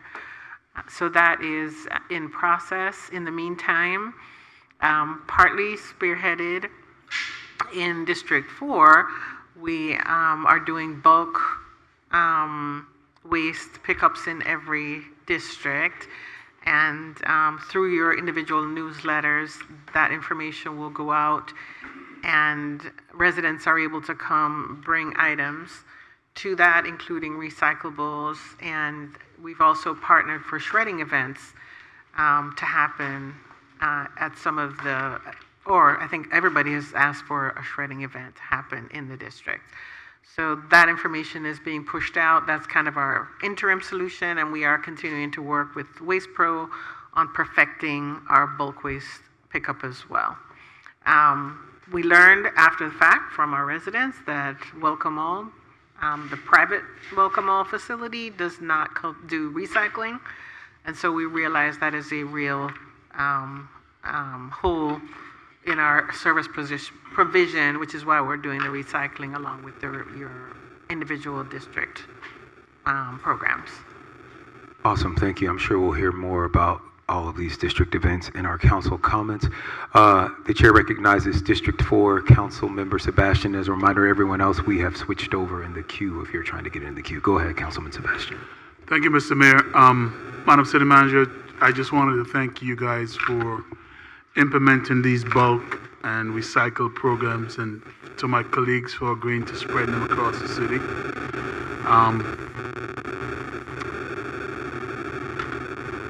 I'm not sure if I missed this, but do we have any tentative timetable on Merck Miles reopening? So it has to be advertised for a minimum of 30 days, and our goal is to be able to get that back in front of you at the last, probably in the late, we should have an answer late September. Don't know if we'll be able to make the September 22nd meeting, so it may be the first meeting in October. But we'll have a report for you on it. So it's not coming back online as quickly as we had assumed the last time I think we met on that special call meeting. I don't know if every council district is going to do one of these programs. Might we consider, after we've been through the districts, to have a collection point at Merck Miles, even if it's reduced hours and for residents only? Because I'm suspecting, even as we go through these, the last one I saw was for Council District 3. I haven't seen any for 7. I haven't seen any for District 1 yet. And 4 and 2 are finished, and I believe 6 is up this weekend. So is that something that we can look into, since it's probably taking a little longer than we anticipated? We can just make it for residents only. We don't have to take the business things. The challenge is what to do when people show up, because what we learned is, or what we have learned is, there are a number of people who use the facility who are not city residents. And so it's what to do when somebody shows up with their truckload of waste. And what we're trying not to do is have the attendants get into, confrontation with a citizen who's just trying to drop off their stuff. And so we'll evaluate it and determine what resources we're going to need to be able to make that work. I am really trying to push to get you a permanent solution, but we will look at everything, just like we're doing with the bulk sites, and making sure the information is made available to everybody so they know when those are happening. Our sanitation map will take care of that problem, but we'll have to basically have the wherewithal of putting people's information in as they show up. And before I forget and I give up the mic, just want to thank Don Toms for putting that, to help to put that together. I know that it was a little short notice and some pressure came along with it, but I just want to thank everyone him and everyone else who worked to make that happen. And the folks who did stuff like the flyer, Kevon and others, for making those things happen, because as we see they're well needed right now at this point in time. Thank you. Thank you, Councilman Sebastian. The chair recognizes District 7 Councilwoman Pritchett. Thank you for recognizing me. Ms. Subadan, I don't see it here, but it's 168 pages, so I may have missed something. I have asked a few different times about the public safety complex over at Jackson Music, and I was asking the status of where it is now, because seems that other districts are having these bulk waste collection days, and I was looking at wanting to have the same at Jackson Music, but they said that it was being prepped for construction, for the design implementation or something, and I'm just following up on that to get clarity. I don't think we're there yet with that. And I know that the actual music store site is being renovated. I'm not sure That's what probably what I'm asking for an update. Sure. I don't know that would prevent you from doing what you need to do or want to do, so I'll follow up on that. Okay. Thank you. Recognizes, thank you, District 2, Councilwoman Gomes. Thank you for recognizing me. I think you have answered a lot of the questions regarding Merck Road. But what we kind of, as I see, because I've been policing, Merck Road, if I see people riding around with a whole bunch of trash on the back of their truck, I'm following them behind them to make sure that they're not dumping. And I've actually stopped a few. So I do want to figure out the communication and how we amplify it and getting it out to not just our residents, but also the people that have, used this facility. Because I still see minimal communication in regards to that. And I just want to know how are we effectively communicating also with the Welcome All Transfer Center. Have we worked out any negotiations for South Fulton residents? Because I'm continuously hearing about, it costs so much for us to, dispose of our waste over there as well. So I would like to hear your recommendations as far as communication in regards to that. Well, we've pushed out information about alternate sites. There is no negotiating with them at this point. And so our goal is to try to get our site back online and provide an alternative. And so that's where we've been focusing our attention, but they're not willing or able to provide us with a reduced rate for our residents. Okay. In the meantime, are we able to have more bulk? I don't know how much one of these costs. I know we held a very successful one in District 2 last weekend. How much does it cost, and are we able to continue to implement those throughout the district until we're able to get Merck Miles back online? I can find out. It's not terrifically expensive, but if we do a lot of them, it'll add up. But we're also not paying Merck Miles, so there's some funding there. So it kind of balances out. I think one of the areas too, if once we come back online, if there's something that we can promote to the seniors, I think they're one of the ones that are constantly being left out as far as not receiving the appropriate communication because, of course, they don't have access to internet or social media, that kind of stuff. So if there's a way that maybe we could do a mail-in or postcard or something of that nature. And I think, too, we did these bins, trying to get these bins up off the street, right? Because y'all know that's my biggest thing right now is trying to get these bins up off the street. And we've tried, I think we've collected quite a bit for GFL, but what about the other waste providers that we had in our community before? I'm still seeing a lot of bins that are still there. And then also, too, of course, Waste Pro has their old bins that are still in residence yards as well. So how do we fix this? So it's slow and painful, but it's slow and painful. But in reality, we are at the point now where we're just going to have to pay to get them removed. And so we're trying to get as many removed by the old providers as possible. It is their property. They are required to remove it. But at some point, you get to a place where we're just going to have to bite the bullet and pay a vendor. But we need to do it in concert. First, we need to get the information out, and we need to do it in concert with Waste Pro. Because what's happening is sometimes people are putting out that second cart filled with trash. And that's the challenge. If the cart is filled with trash, the vendor that only picks up empty carts is not going to be able to accommodate it, and we don't want to waste that resource. So we're going to have to essentially dump the cart and pick it up at the same time. Okay. So that's going to be a cost to us. We're trying to get everything that we can get off with the vendor, but whatever is left, we're going to have to pay to get it removed. So is our staff also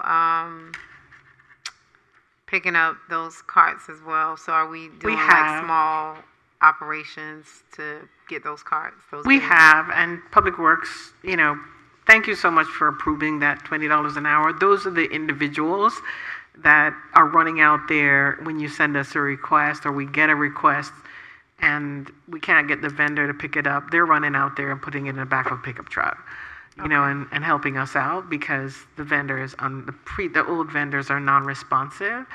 And so as we get those complaints come through that are individual, the Public Works crew has been really good about getting out there and picking those up. Okay. And also in the report, I just want to, as you all know, there was a tragic incident where we lost an officer for Atlanta APD at Butner and Camp Creek. And that has been one of the projects that have been on our radar since we became a city. And I had a meeting with the state today, and there's some things that was certainly concerning that was shared on their end as far as what we have not done in the city. However, there's some things that have not been done on their end as well. So, but where are we with that? And this is just for me to put it on the record because I know, I've shared with the residents how we have been advocating for this particular intersection as far as the speed, reducing the speed, because what I've also shared is that if you've ever traveled from Eden Road or on Butner Road from the city of Atlanta into the city of South Fulton, those speeds from Atlanta start at 25. And as soon as you cross over into the city of South Fulton, they're 45. And we've been trying to get these speed reduced on those corridors because we've had quite a bit of tragic accidents there. Where are we with that? And then maybe Attorney Hyman, you can answer that question. Sorry to put you on the spot. But we need to get that done sooner than later as far as trying to reduce those speeds because just particularly on Eden and Butner, coming as you're heading to Camp Creek, you're coming down a hill. So if you're going 25 and you see, hey, now it's 45, and then you hit that blind spot speeding, it oftentimes is not a good. So I'm just trying to figure out what we can do to kind of move this process along and reduce the speed. I know that's a short-term solution, but what else can be done? I think we're gonna have to get back to you on that, especially on the speed. It's a major connecter, and so. Are we able to get more solar speed signs to help with, slowing traffic down a little bit? I know we did have some of our police officers in the room with us as well, just trying to figure out ways to slow down the speed so we can preserve lives that travel through our city. So first of all, let me say it's a tremendous loss. Anytime somebody loses their life, especially on a traffic fatality, it's very tragic. So I'd like to circle back with the chief and with the Public Works Director and be able to bring you a true status update. I wasn't able to attend that meeting today, and so I'll circle back with you and figure out where we are exactly on that. And I'll provide it in my next report or at our next meeting. Okay. All right. Thank you. The chair recognizes District 3 Councilwoman Willis.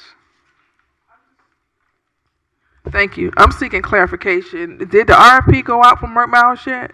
I don't think it's actually on the street yet, but the scope of work is complete. I wanted to review it because the first submission was pretty much reiterating what we had before, and I had directed the staff to go in a different direction. As I had shared with all of you, I wanted to go in a different direction. So I rejected the first submission, and it's been resubmitted, so they should be able to move forward with it. So in that case, it has to be out for 30 days, and it hasn't even gone out on the street yet. So we're looking at, realistically, Merck Miles not coming online until possibly October.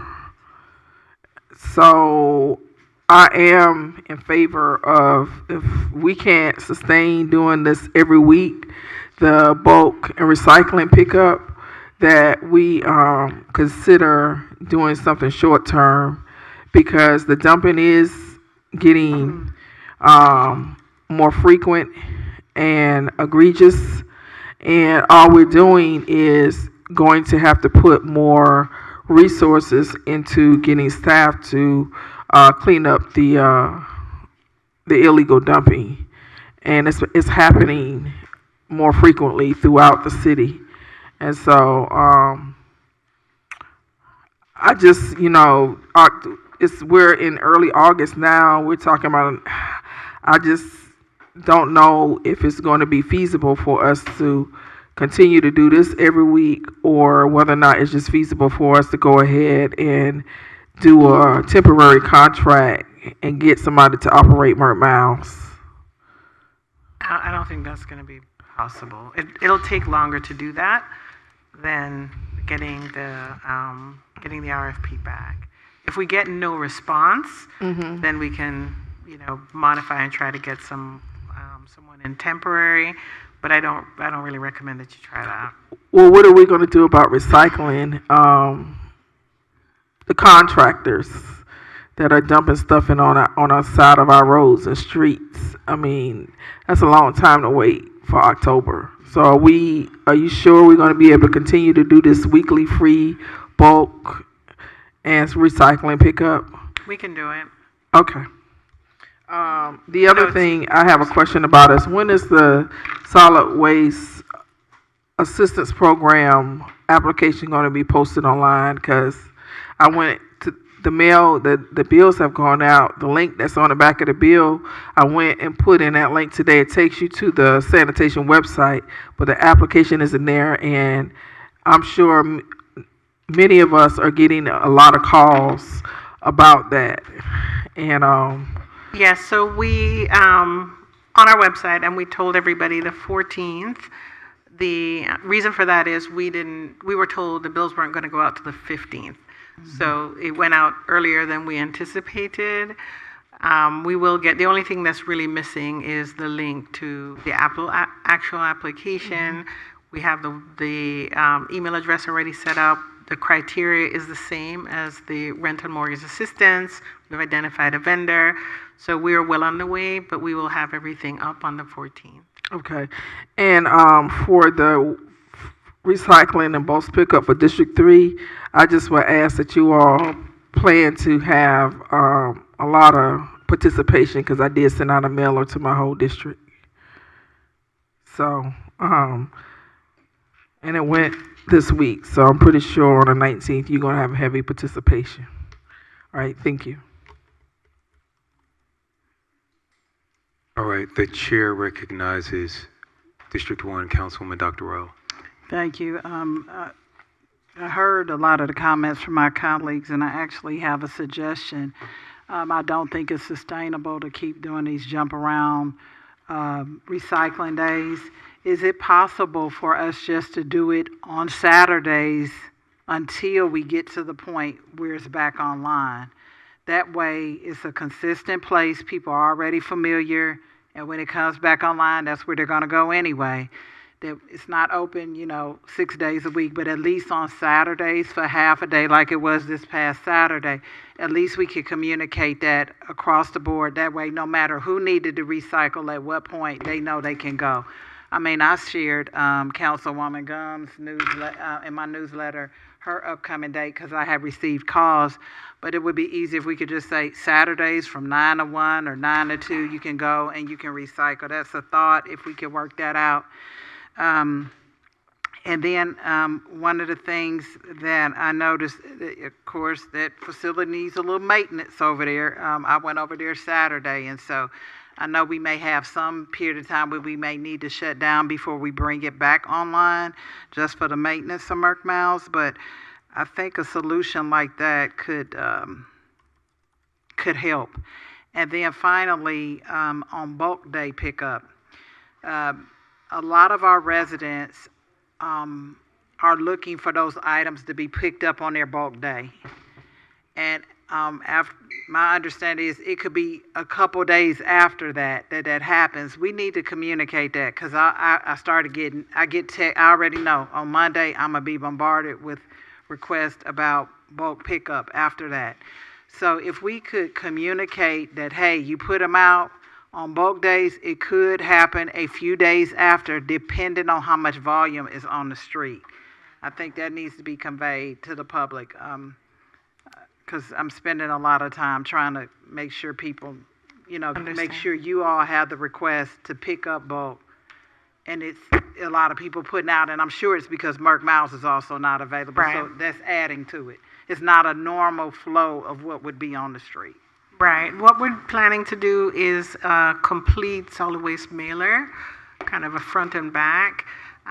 Driving here today, I noticed that on Old Fairburn, everybody except one person had their trash can turned the wrong way.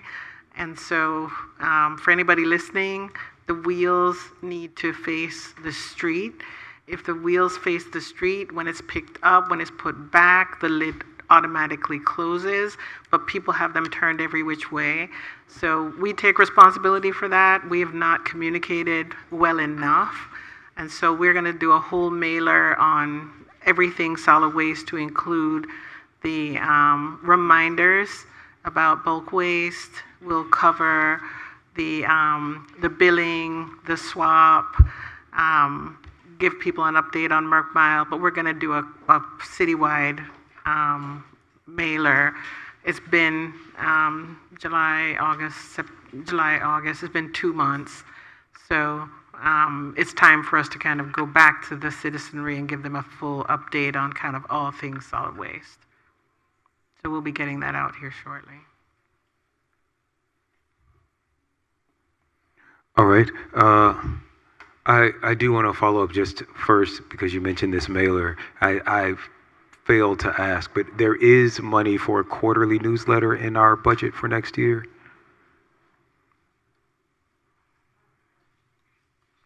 Have to check with. Okay, that's because I think that would just be huge. These kind of quarterly updates would be great. And Councilwoman Gums, thank you so much for your activism. However, please be careful. Right. Follow up, folks. We want you here at all the meetings to come. All right, Mr. Clerk, please sound the next. I'm sorry, go ahead. The chair recognizes District 3 Councilwoman Willis for the second time. Thank you. This is the last. City manager, I've been getting a lot of calls and complaints about backdoor service, curbside service, where seniors are saying that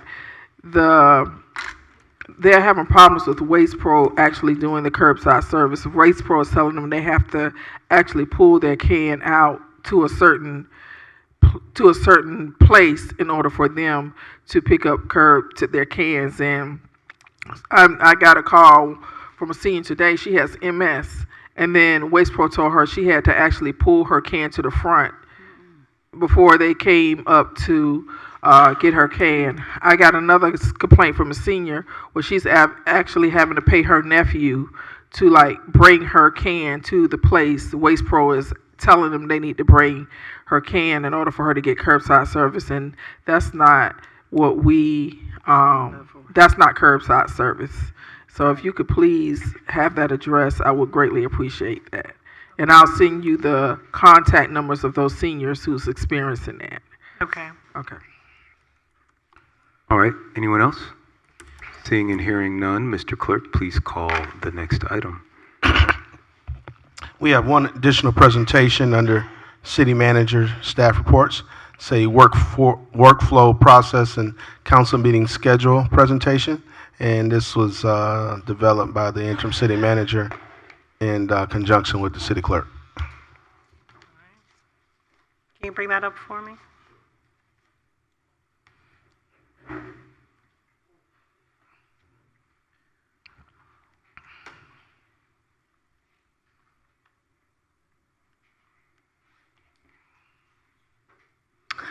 So last work session, we talked about the possibility of changing the structure of your meetings and to make them a little bit more robust, a little bit more efficient, and help the staff to move items along.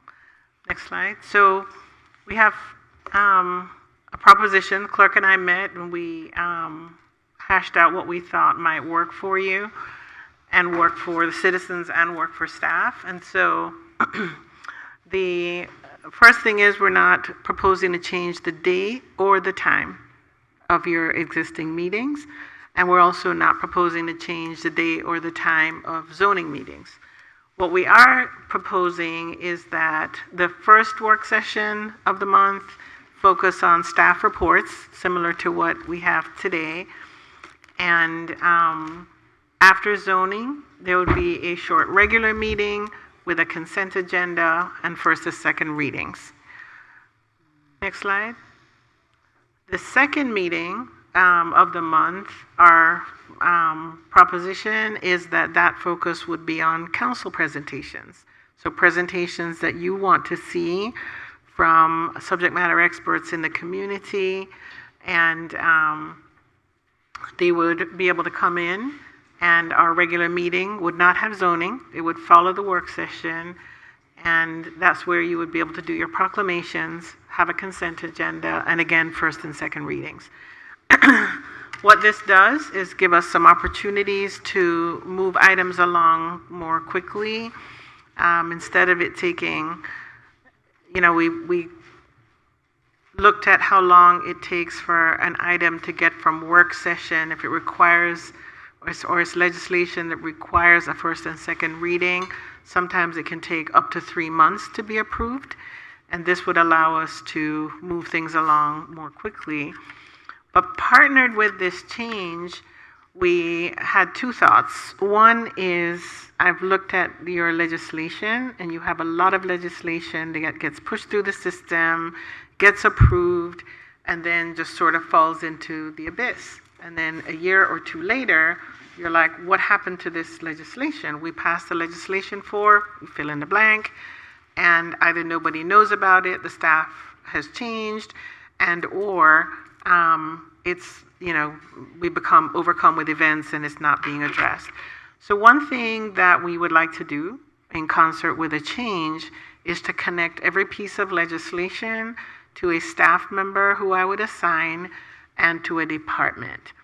So regardless of the type of legislation proposed by council, but it flows through a department who understands the legislation, takes ownership for it, you would still be the sponsor, but there would be an implementation person and department on staff. So legislation doesn't get passed and then forgotten. The person and the department responsible would be essentially required to ensure that the legislation is implemented. Next slide, please.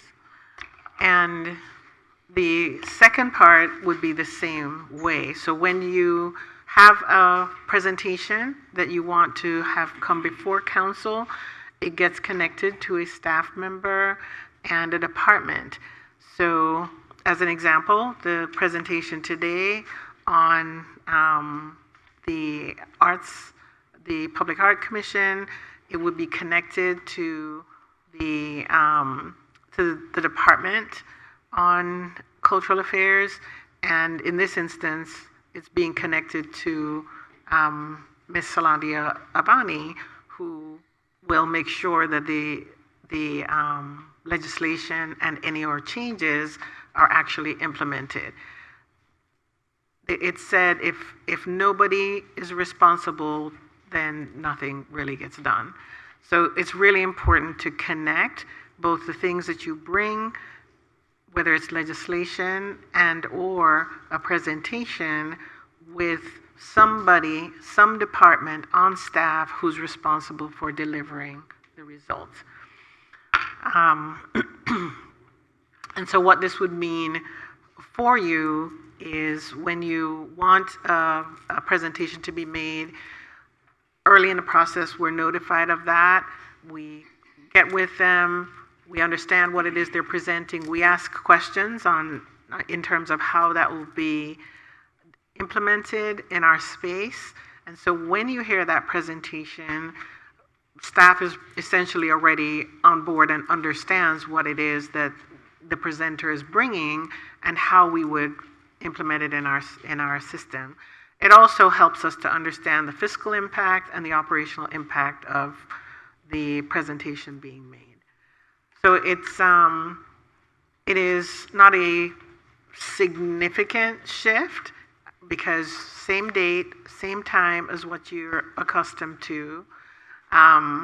Will require a little bit more discipline on everybody's part to make sure that we're keeping things at our forefront and moving and making sure that we are connected so that we can understand how it is we can carry out your wishes and implement on your behalf. The other thing we're going to ask is on the work session format right now, there are very specific things that are asked for. And so what we would ask is that we look at that legislation and potentially make some changes there on what's asked for on every work session, especially if we're having 2 work sessions a month. And so more to come on that. You passed legislation to change the city manager's spending limit, but the legislation still calls for a report on everything over $25,000. Is that still your desire, or do you now want it for the things that you're actually going to see and approve, which is everything over $100,000? And so these are really kind of ideas that we're putting out here to get your feedback, to see if this is something you'd be willing to try. Next slide, please.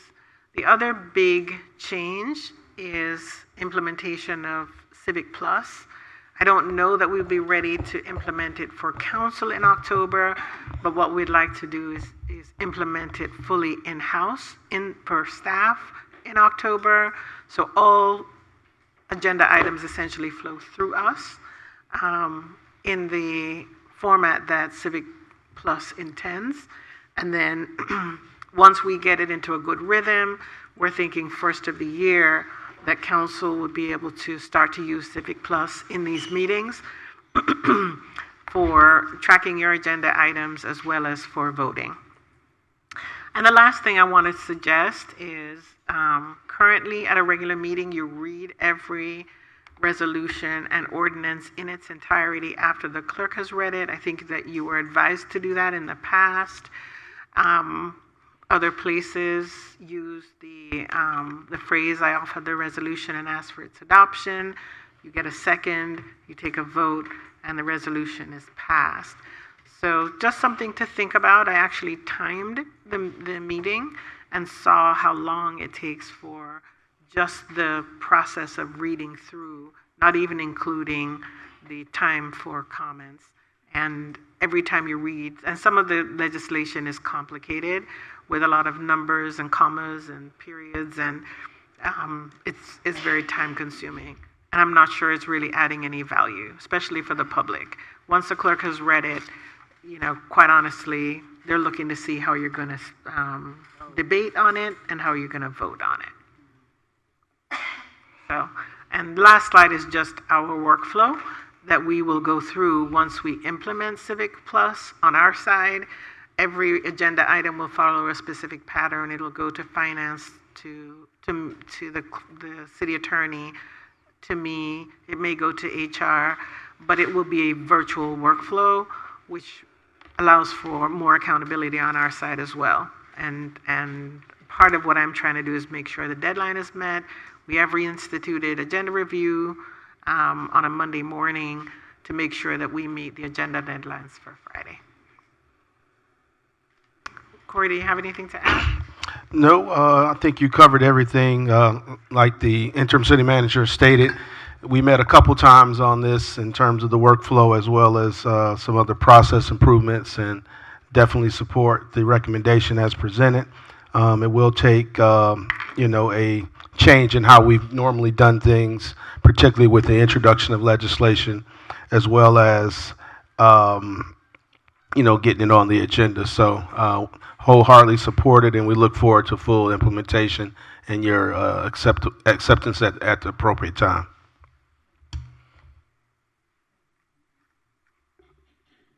All right, does that conclude your presentation? It does. Madam City Manager and Mr. City Clerk, thank you. I just want to ask a follow-up question about that. I feel like we have been waiting for civic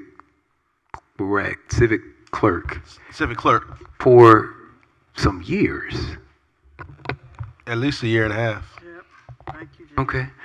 All right. And I did just want to explicate a bit further your presentation, Madam City Manager. So we're not ready to do this for the next council meeting, but just to give a timeline. So our fourth Tuesday council meeting is, and we're not doing it this month, but just so you can look at your calendars, and I don't know if it was plain. Our fourth Tuesday council meeting is August 22nd. I now meet 1 week. We used to do it like on a Wednesday or Thursday. I now meet 1 week prior on August 15th to set the agenda. If we were to head in this direction, the city manager's meeting would be 1 week before that, which would be Monday, August the 7th. So yesterday she would have met with staff. They would have made sure that everything being proffered had a department head attached for implementation before it even came to me for my agenda approval meeting. So hopefully that will make that go a little bit faster. And after I approve the agenda, which has been pretty much approved by the city manager, making sure that things are attached, then we would have that agenda out much earlier. That would mean, though, that it would push the deadlines for submissions of new ordinance and resolutions up. However, if we're doing voting twice a month, if you miss one deadline, you'd be able to catch the next one. So we did meet yesterday. Sorry? We met yesterday. Awesome. So you all did meet. So we're gonna start rolling it out slowly, even though it's not fully passed by council. Mr. Mayor, I'm sorry to interrupt. Also would like to offer that to implement this, we are contemplating an ordinance change, so it would be 2 reads. So that's why we kind of targeted October. Hopefully, if it's favorable, we'll be able to have a first read at the August 22nd meeting. Okay, perfect. And as you said, it won't be implemented till October, but you'll see some of that framework being put into place. And with that, I will open the floor for any questions. The chair recognizes District 2 Councilwoman Gomes. So first, I'm loving the direction this is going in. I was just sharing with my colleague that this feels good. The direction that is going in. I think also too, Mayor, this goes back to your point of kind of slowing the process down a little bit, just so we're able to make sure that a lot of stuff that we are wanting to see is implemented effectively. My question is, I guess, what would a legislation department look like? Are we adding more staff to help us, or are we going to use the existing staff that's already within our law and clerk's department? No additional staff would be needed to move this So who's going to be managing the implementation process? I guess that's me trying to understand that. So you'll be doing that? So Corey and I together. Okay. And so throw out an example, like any legislation. Food truck. Food truck. Do you mind if we use food trucks? So food trucks. What we want to do, so we've listened to Councilwoman Pritchett. She has explained what she wants to do with the food truck legislation. We have brought in the Economic Development Director and the Fire Chief, who has expertise in this particular area. And essentially, RD and Economic Development are going to be the owner. So we have gathered your comments. We've pulled together the information that Councilwoman Pritchett is seeking to change, modify, add. It's still going to, of course, go through the legal process, proper legal process. It'll still be in the portal and open to everybody's comments. We'll have the proper fiscal impact done. But and we also need to see how it matches and meshes with what the state has passed. So when that legislation is done and approved and implemented, the Economic Development Department will be responsible for making sure that all of the pieces are done properly. So there's a big piece that's going to be in CDRA, making sure that our vendors understand. There's a piece that's going to be in public affairs. So what I'm trying to do is get us to work truly as a team, but there's got to be a point person. There has to be a captain on the team. And so in this instance, Artie is the captain, but you got somebody who's a ball carrier, you got somebody who's playing defense, you got somebody who is the cheerleader. You got to have all of it working together to ultimately get to go, game day. And so we're not asking for anything extra besides your support and your help with getting us to do this. And it's one of those things, whenever you improve a process, you learn things as you go along. And, if there are tweaks we have to make as we go along, then we'll make those tweaks. But I envision that this will give you a better outcome for what you're seeking. And I think it'll make these meetings more efficient, where we're moving through things, giving you plenty of opportunity to have dialogue. But I'm also getting things approved that are low-hanging fruit, that, we have bids that are $110,000 that have to go through this process. And they go to a work session, but we got to wait 2 more weeks for it to get to approval. And so we're just trying to see how we can help departments move things along and not be delayed by the process. So customarily, a lot of our directors are overwhelmed. So how do we stay on task? Is there somebody that will partner with them to make sure that we stay on time as far as trying to move legislation through the process? Is it something that I know that we'll say, oh, well, it's in, economic development's wheelhouse, but if we have like 4 or 5 grand openings and, turning dirt, that may not be a priority, even though it's a priority to the council. How do we continue to manage it to make sure that it's moving through the pipeline effectively? So we'll establish some metrics around it. If you get a piece of legislation, you have this much time to actually move it through, meet with the council member, understand what it is, and get it back. The other thing is, legislative specialists can be very helpful to us, and that is inside of their job description to help move these things along. Okay, sounds good. Thank you.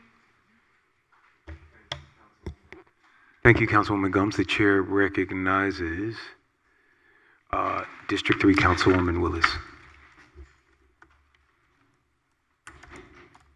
So just for clarification, are you saying that we will still have our meetings on the 2nd and 4th Tuesday, but we will, instead of just having a work session and a regular session on 2nd and 4th Tuesday, we will have a regular session to vote and a work session on the 2nd and 4th Tuesday? So we'll have the second Tuesday, the 2 meetings will essentially look very similar. If it works, except the first meeting will have, if we have zoning cases, there will be the zoning meeting, which we will have to call. Okay. And then followed by a regular meeting. What we will do is try to keep that regular meeting light, so that regular meeting won't have proclamations, for example. Okay. What we're really trying to do is consent agenda items and regular. Consent agenda items and regular first reads. So proclamations will only be done on the 4th? Just like it is now. Okay. So to the fine. public, a lot of it will be seamless. Okay. To staff, this will be very helpful to us to get things in front of you and approved so we can keep moving. So for the workflow, will this workflow we will still use SharePoint? Yes. Okay. I was hoping we'd get rid of SharePoint. Okay. I just would ask And I know if you need more staff, you'll tell us in your budget, during the budget process. But I just would ask, as Ms. Subadan said, a lot of this stuff does fall in the wheelhouse of our legislative specialists. That's why they were called legislative specialists, because they're supposed to do research and do a lot of this stuff on behalf of our constituents in every district. So I just think that we need to make sure that this training is a part of the training that you may identify for them. They need training on this, the workflow, and also SharePoint. Thank you, I yield. Received. All right, the chair recognizes District 4 Councilman Sebastian.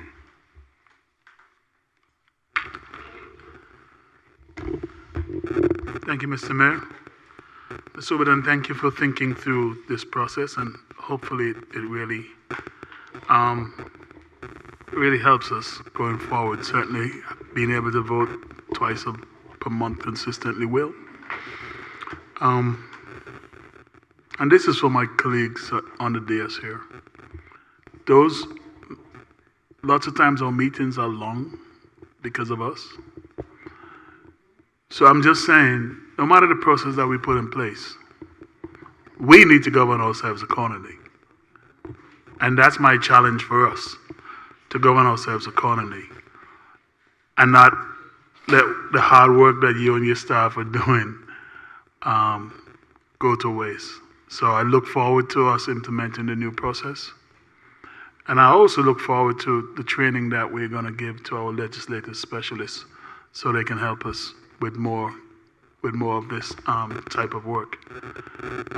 Because you're correct. That's part of what they should be helping us to do. Okay? Thank you. I'm sorry. I had one more thing. The last council meeting, full council meeting that we had, and Mr. Mayor, this is for you. We had about 5 or 6 items that were on that agenda that we had to take time to vote on. There were unanimous votes that were vetoed. That also extends our council meeting. So, Mr. Mayor, my challenge to you is, you have your veto power, you have your right. I don't want to take that away from you, you're the mayor. But I would just suggest to you, look at those items. Do we need to have to take a 7-0 vote and bring it back to have another 7-0 vote in the future? Or is that just delaying work for the staff? And quite frankly, upsetting the council members because we have to deal with this several times when we shouldn't. Thank you. All right, is there anyone else? The chair recognizes District 5 Councilman Reeves. Thank you, Madam Subadan, for streamlining this process. We really appreciate you, and thank you also too for investing in training for our specialists and our generals. And so it's much needed, as I believe in that wholeheartedly. And I look forward to future and better outcomes. All right. Anyone else? Going once, going twice. Don't see anyone else in the queue. All right. Mr. Clerk, please sound the next item. Yes, sir, Mr. Mayor. I think that completes the city manager's report. So that moves us to presentations.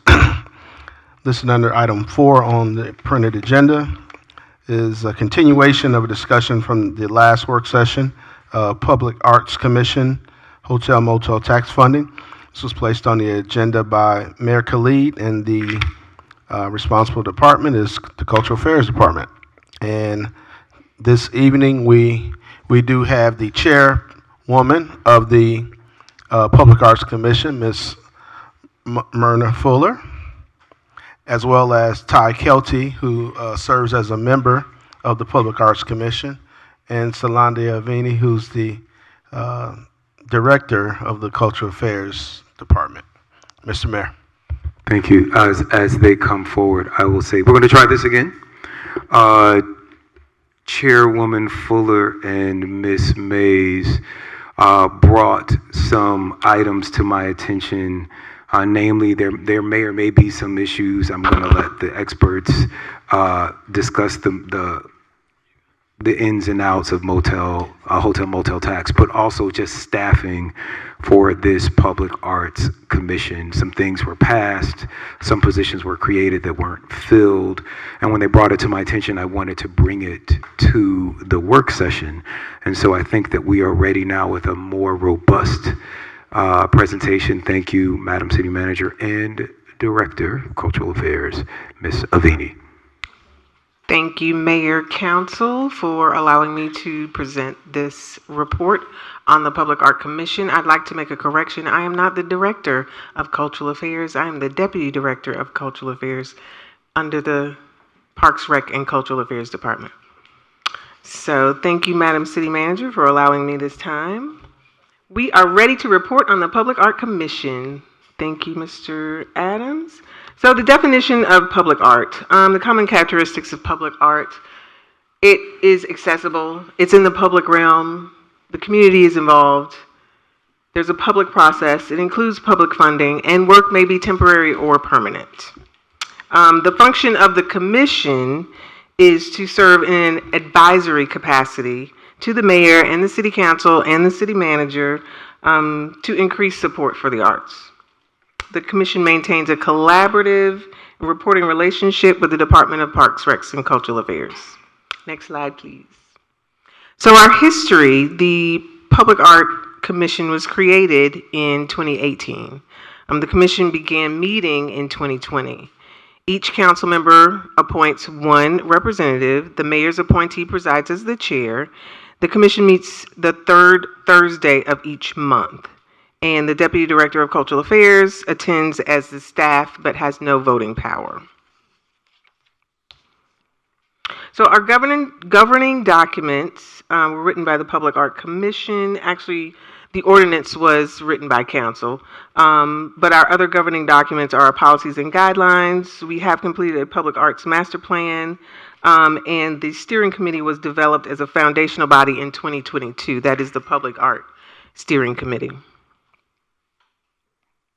Additional accomplishments include contributing to the Parks and Rec Cultural Affairs Master Plan, providing support including securing sponsorship for the MLK Day, the Trammel Crow Bench Painting Project, approval of 2 public art projects, which would be the Sandtown Mural and the Campbellton Boat Rock Roundabout Sculpture, facilitated the Sandtown Park Mural in the artist selection, the public art orientation.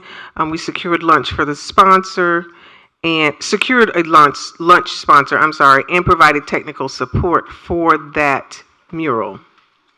We also produced a landing page, which is www.amorevibrant.southfulton.com or sf.com.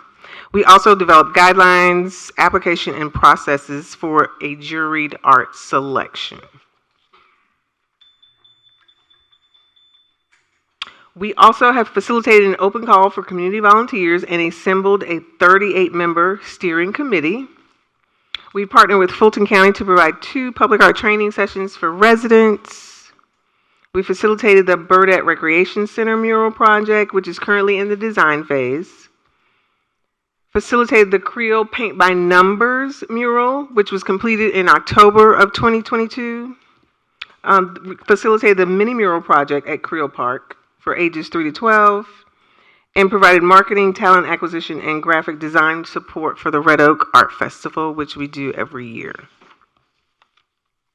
So this next slide is showing you what was gained through our citywide public art survey. The survey went out to all 7 districts. It was advertised by various means, social media. We had flyers printed. We conducted presentations on the public art program in collaboration with multiple stakeholders between August 2022 and December 2022. And local meetings were held with local organizations. Now, this is very small, and I apologize because we tried to fit a lot of information on this slide. But what you see here is a pie chart and a graph. And the graph shows you, and I should have brought my glasses up here, I apologize. But what it shows you is the categories that citizens wanted to see, which word best describes the type of public art you want to see around the city of South Fulton. A lot of the residents said beautiful, multicultural, colorful, and fun. Those were some of the highest ranking categories. So additional projects in the planning phase. The Red Oak District Board and Main Street Manager are currently in the planning phase in collaboration with local businesses for 2 murals that will appear on commercial buildings, as well as a mural on the basketball court at Delano Park. We're also working in collaboration with the Economic Development Department to develop an artist incubator program, which we'd like to launch in 2024. The Public Art Commission, Economic Development Department, and the CVB are currently collaborating on a community newsstand project. Newsstands will be painted by local artists and students and be filled with community newsletters featuring local stories and artwork. And here you can see, I'm sorry, can you go back to the, yes. There you can see a mock-up of what those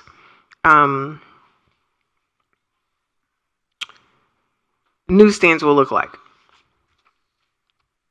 Okay, so the next slide is discussing the hotel motel tax. I think between the city manager and the city attorney and the assistant city attorney, we have figured out how the hotel motel tax should be allocated to the Public Art Commission. So I don't think I need to go over this slide at all. I think it's been excuse me, it's been handled.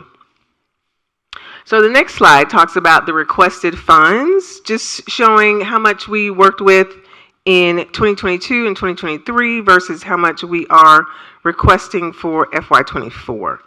The requested funds will allow us to launch programs outlined on the following slides and put mechanisms in place to secure funds from external sources such as sponsorships, foundations, and grants.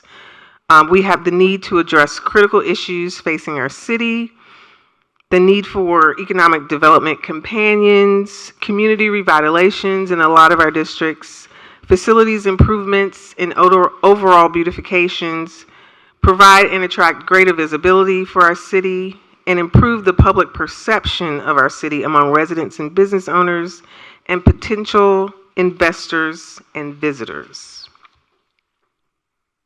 So our first project is a paint by numbers mural projects in District 2 through 7. A total cost of 6 murals, and these fees include artist fees and materials.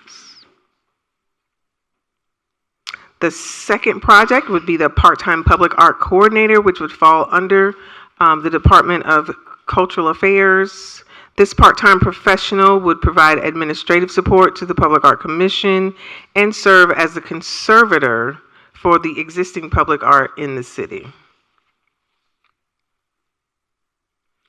The third project would be the utility box project, slated for districts 5 through 7, which would be 10 boxes. And here you can see a mock-up of what the boxes could potentially look like. The fourth project is a fire hydrant project. We've spec'd out 20 hydrants from Fulton Industrial, Roosevelt Highway, Old National Districts 1, 3, 5, and through 7. The fifth project is the Artist in Residence space and the Public Art Coordinator office. So we were in talks with the Economic Development Office to provide an artist in residence space in the Red Oak District. And the potential sites would be the Red Oak Plaza Suite or the Red Oak Renaissance Center. Next slide, please. And the Sandtown Recreation Center mural. This is a mural we've been in conversation with for a long time with Councilwoman Rao from District 1. And it might not necessarily be the John Lewis mural. It depends on what the citizens want. So we have done some surveys about what they want. So that's still in development. Next, we have the roundabout sculptures. We currently have the roundabout in Boat Rock. But we're proposing one at Cliftondale in partnership with Councilwoman Gums. Our next project would be the Wonderwalls pop-up program, which will take place at Wilkerson Mill and Burdick Parks, which would be districts 4 and 5. And so you can see some mock-ups of what those could potentially look like. Our next slide talks about our website design, social media, and graphic design for our more vibrant sf.com. This is a dedicated public art program, website design and maintenance. Social media profiles will be created and ongoing graphic design needs for marketing materials for all of public art throughout the city. And the last one is the Public Art Maintenance Fund, which is kind of self-explanatory. We have to maintain our public art in the city. Otherwise, it's going to crack and crumble, and we don't want to see our beautiful public art that we already have just go to waste. So this concludes my presentation. I am open for questions, comments, referrals, suggestions. Oh, I did skip one slide, I'm sorry. We did meet with council members to discuss their district priorities. We met with District 1. We continually meet with District 1. We've had multiple meetings with District 2. We met with District 3 on August 23rd, 2023 to discuss the Swordfish mural at Welcome Park. We met with District 4 on September 15th to discuss the Wilkerson Mill dugout mural. We've had multiple meetings with District 5 where we would discuss the Burdette mural, which is in the design phase. Multiple meetings with District 6, and that Creel Park mural has been completed. And we have not had a chance to meet with District 7 yet, but that is upcoming, and we will be scheduling that meeting soon, Councilwoman Pritchard. So let us know when you are available so we can schedule that meeting. Awesome. All right. I'm going to go through our queue here. The chair recognizes District 3 Councilwoman Willis. When was that? When it was the meeting in District 3? I believe I said August 15th. And what did we discuss? The Sandtown mural, the Swordfish mural. I'm sorry, not Sandtown. The Swordfish mural for Welcome All. Last year? August 23rd, 2022. I don't recall. I know I've been talking with Ms. Subadan in Park and Rec about a mural. I recall having a virtual meeting early on, but if you say you yes, did, it was a virtual meeting. It wasn't in person. Yes, yes. I would like to. What have you all discussed or had any conversations about the Cliftondale, the median, where we did the roundabout? Residents are interested in the Cliftondale community of not necessarily something like Sandtown, but some type of identifier marker in that roundabout area. I believe we have. Nothing has been developed yet. You have? We have had discussions about it, yes, but we haven't developed anything for that roundabout yet. When were those discussions? In previous meetings in 2022. Okay, so I just would like to ask if we have any discussions around. I know I remember seeing an email from Mr. Robertson about some signage for that Cliftondale in Public Works, and then I asked that he reach out to the council members who represent that area before he moved forward with that signage, so we can make sure that we at least go to the Cliftondale Community Club. So if possible, can we make sure that we give that a sense of urgency? Because the residents in that area would love to see some type of identifier. I remember Public Works was saying we may not be able to do anything within that roundabout, but we may be able to do things on the corners. Periphery. Because of safety reasons.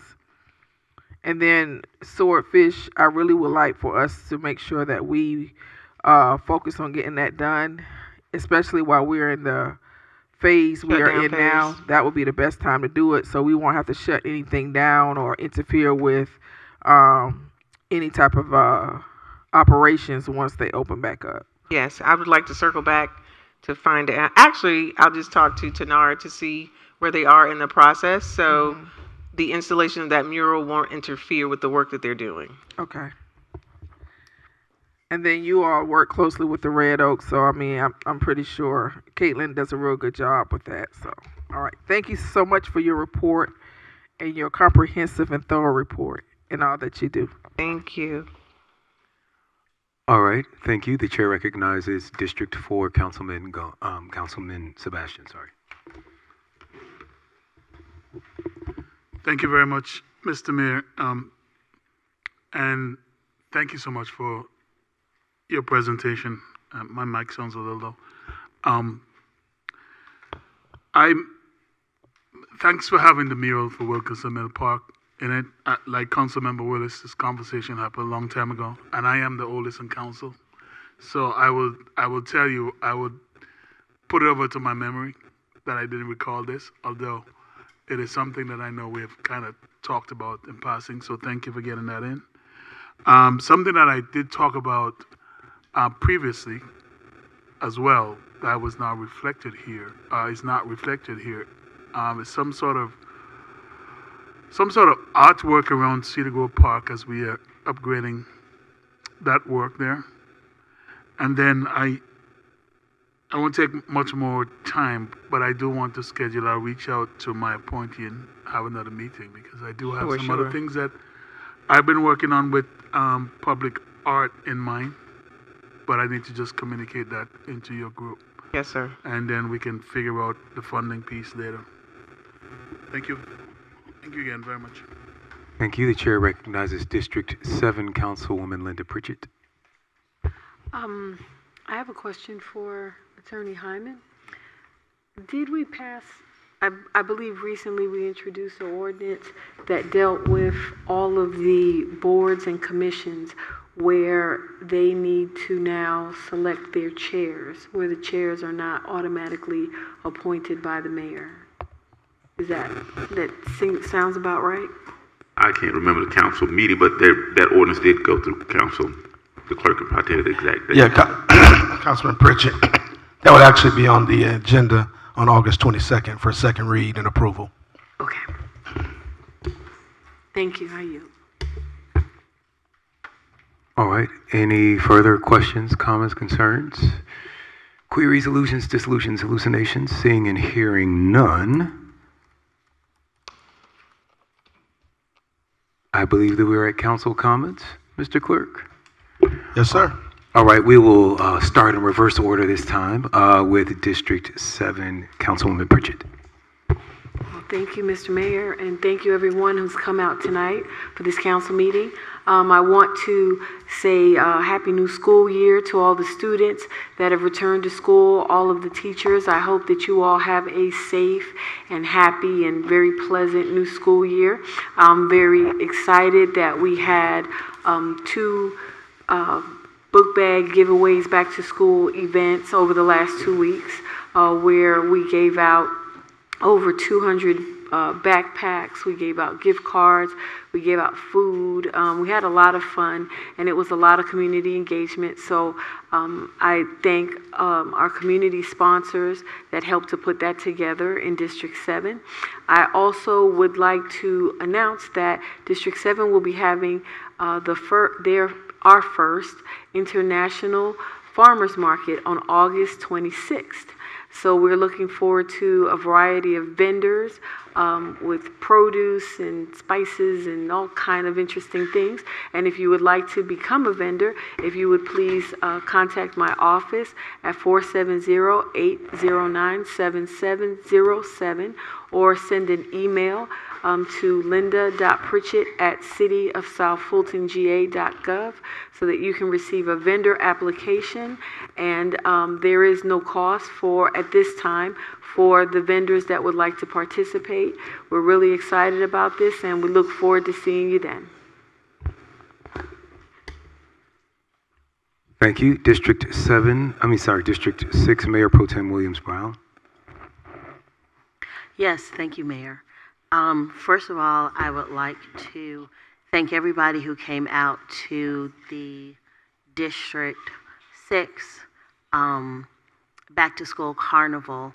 We had very impressive response, very robust response, and we have been able to give out about 750 backpacks to students at Love-Tino at Bethune, and also other students who, in other schools that came over in response to the outstanding work that the Friends of Creole did in working with me, with Megan, and with Parks and Rec on putting the Back to School Carnival together. Friends of Creole is back. They are back in business. We are all very excited about that, and we have some very exciting things upcoming that will be happening in Creole Park that we're working on. So, as Rachel Maddow says, watch this space. We will be announcing those in upcoming weeks. I want to remind residents of District 6 that Saturday is going to be the bulk trash and recycle day in Creole Park from 10 to 2. Hopefully everyone not only got the email that I sent, but they opened it and read it.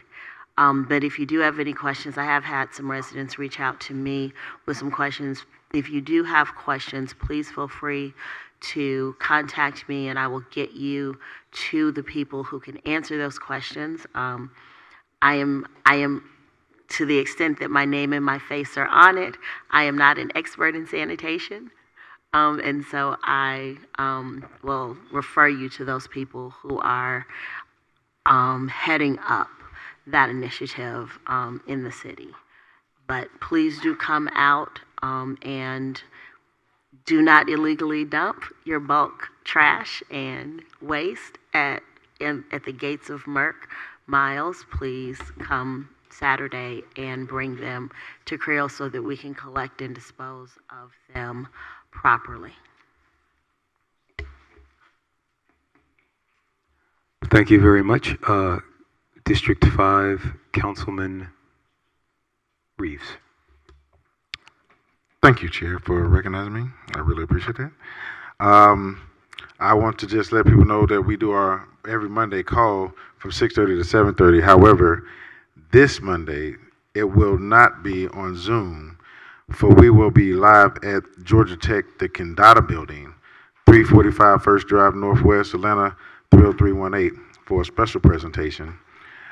So again, that will not be on Zoom. It will be live at Georgia Tech campus at the Kendata building. Shouts out to those who came out and to my colleagues along the corridor and Madam Subadan for assisting in the first ever graduating class with the introductory course in a trade in the nation. And I'm gonna keep driving that home. So it might be minute to some, but it really is a big deal. And I just want to remind people that particular Friday, while they was receiving their certificates, that's the only area in the metro area that it did not rain. Facts. So, and the game was subsequently canceled, the championship game, and it was played the following Friday. And the young man who took advantage of it, who lives within the city boundaries of this city of South Fulton, played the championship game, and he won. So he's really the MVP of the whole program. And so I champion that, and I'm proud of that. I'm actually proud of that. And so we was able to present them an opportunity, and that collaboration came from myself, Facts of Thrive, It's Electric, the ITT training program school, and our director, Tanar Turner. And so collaboration wins championships. And to my colleagues who wants us to also celebrate Purple Heart Day and our senior citizens. And, we're going to all come together with Taste of Soul Food on August the 25th. Oh, we're going to make this a grand event, and I hope that we can all just celebrate in our Purple Heart and our seniors. And so, all in one day, August the 25th. And so, and finally, to those college students entering into their senior year of college, this is a historic class, of course, as this is the first class from graduating high school that didn't have a graduation for COVID hit. So as these new leaders and coming into their senior year, we want to just champion you, we pray for you, and we expect you to come back home and lead, as it's a new day and time, and y'all are the ones who are exposed to it first. And so to the graduating class in their senior year, we wish you the best of luck. And I want to say that I love you, and you could do something about it, but why would you? Yes, the chair pointed privilege to Mayor Pro Tem Williams Brown. Yes, thank you, Mayor. I did want to just make a general announcement because I know residents get very upset when they do not get instantaneous responses to their phone calls and their emails. I will be out of the office August the 15th through August the 21st. I'm leaving the state. I will not be available. I will not have anything on me but my personal cell phone and my iPad. So please email Megan if you need a response from me between August 15th and August 21st, because the last time I tried to explain to somebody why they didn't get an instantaneous response, they were not very pleased that I did not get back to them as soon as they emailed. So please make note, you will not be able to reach me August 15th through August 21st. And if you try to reach me, you will not get a response. Let the church say amen. Mayor Pro Tem has made her announcement. Please govern yourselves accordingly. Next, District 4 Councilman J.C. Sebastian. Thank you, Mr. Mayor. Feel like we need to pass the plate, but we'll see. I just want to thank the residents of District 4 that I was really happy. I don't see a lot of dumping taking place in District 4. Maybe staff can correct me if I'm wrong. But I was really, really pleased as to the response on our bulk and recycle day. We had 3 trucks. They told me that those trucks hold about 30 tons, and they were this close of getting filled. So we probably collected about almost 30 tons in District 4. We had a school supply giveaway. I think we did 350 book bags, and thank you, Mayor Pro Tem, for giving me some extras when folks called later on. Said they didn't make it and they needed a few more. So to that 750, you can add another, 10 or 12, whatever it was.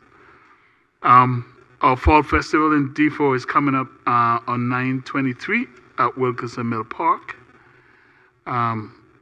We had a successful one in 2022, and we're looking to make it even bigger and better this year. And I know there's lots of stuff is being mentioned tonight about our vets, and we are probably going to do something different. I'm hoping to get my colleagues' support once myself and Councilmember Reeves, our staff, have been working on a proposal, and we'll bring it before council. Hopefully, if not this month, then later on in September, so we can do something even bigger and better for our vets. All right, again, thank you, staff. Congratulations to our police and fire. Awesome police night out. It was hot like Hades out there, but we've made it through. And it was something that I think a lot of the community around it came out to. And for a city of 112,000 people, maybe it was the heat, but I thought that plaza could have been a little bit more packed. So again, I don't know if it's our ads that's falling short or promotions or whatever not. I know we all put it on newsletters, but we should try if we can to do a better job of promoting our events. Madam City Manager, I'm having the conversation with you about that telephone notification calling posting. I hope we can get something like that in place, because many of the seniors who live in District 4, they don't know about this internet thing. They're not dealing with it, right? And I know they probably happen all over the city. So once again, to our police and fire department, awesome police night out. And I'm looking forward to what we'll do again in 2024. Thank you all.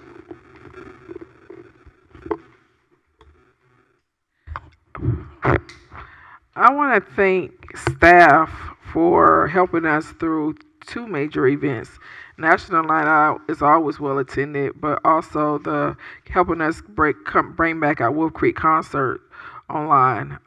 It was well attended. I know we have to make some few internal changes, but for the most part, I think the residents had a very good time, and most importantly, everybody got home safe. On August 19th, it will be District 3 Recycling and Bulk Day here at Walkmore Park. Residents, you should have gotten your postcard this week. If not, you will be receiving it this week. I have mailed you. I want to thank Ms. Arnold and Park and Recreation staff for helping me pull together an amazing event, Wakanda in the Park.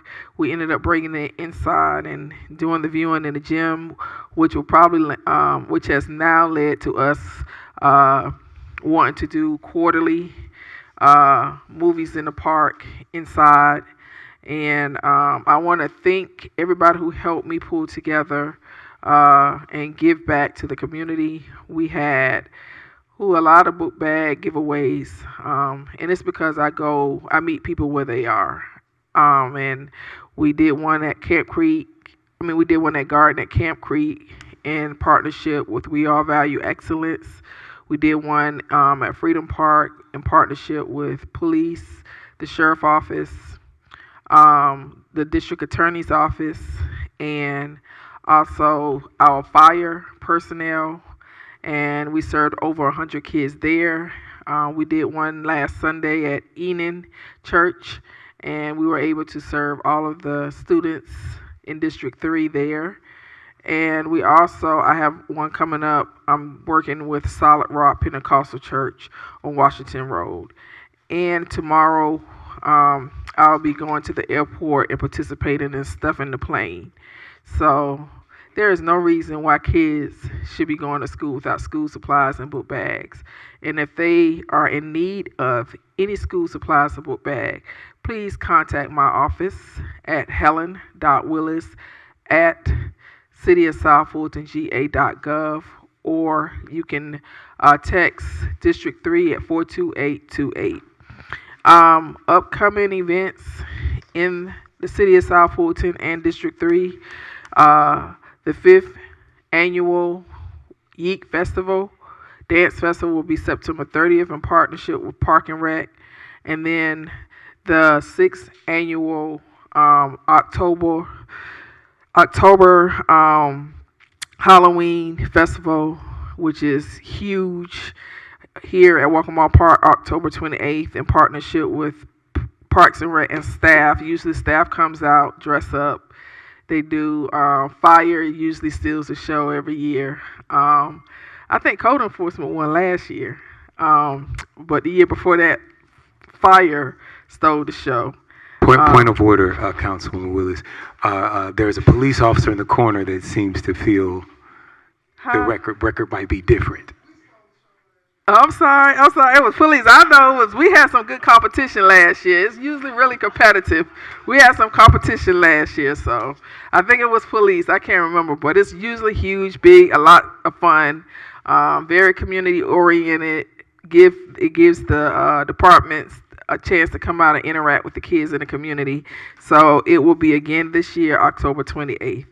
I am ending on, I would say, a celebration of life. I want to send out my condolences and deepest sympathy to Mr. Bruce Moody. He is a leader in the Clintondale community and has been a leader in the Clintondale community for over 30 years. He raised his 3 grandsons here in the Clintondale community, and they attended South Fulton schools. He lost his wife on July 31st, and we want to send our deepest sympathy to him.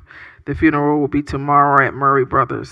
And I just want to say, you know, we all got to get there one day, but he has been a dutiful husband in taking care of his wife during her long period of sickness.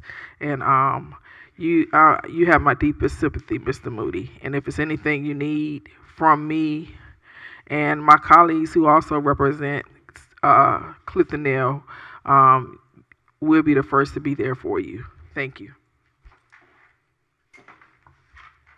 All right.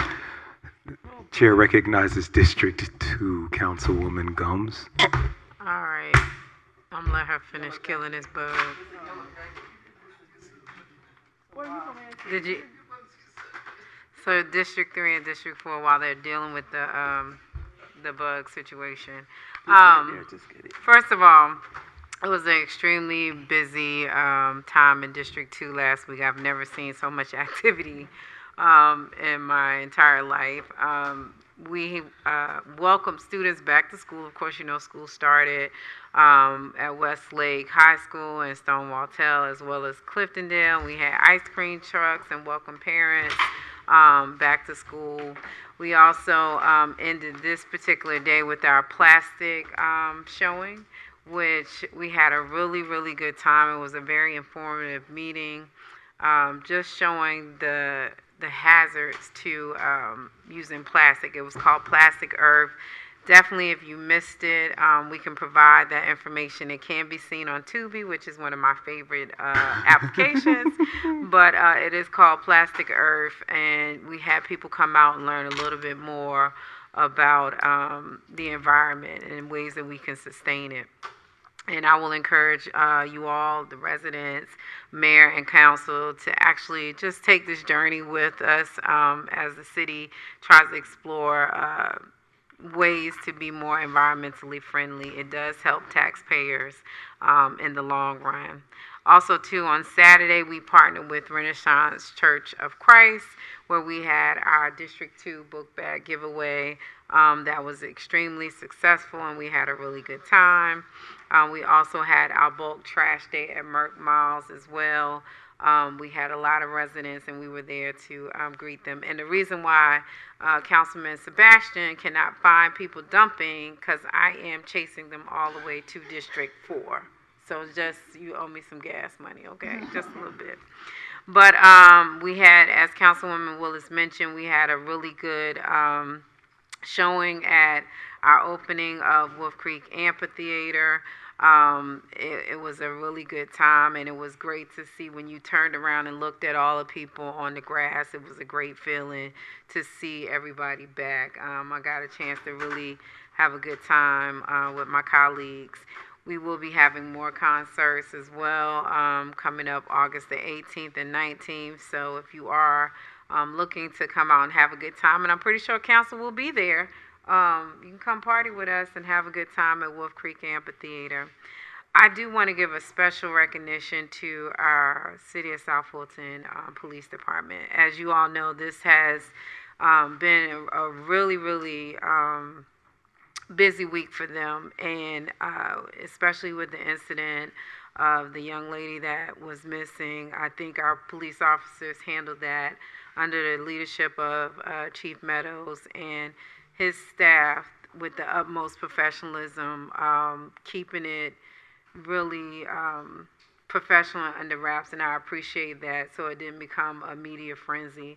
So I just want to give you kudos, Chief. Your staff is doing an excellent job. And then also, too, even with the intersection, the fatality at Butner and Camp Creek. I think you all handled that with such, professionalism, and I thank you greatly. So again, just wanting everybody, if you have any other questions, I don't know what events are coming up. Brandon is out of town, so I don't know.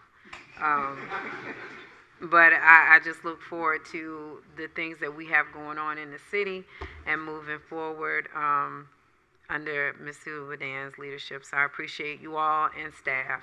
It's been a heavy lift this week. So I do have a question for I think that's all I have.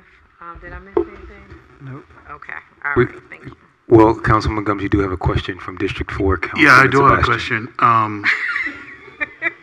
Since you opened the floor, I did take a lot of the garbage from District 2. So that's why I had to text you and tell the people to keep their garbage in District 2. But anyhow, that's not the question.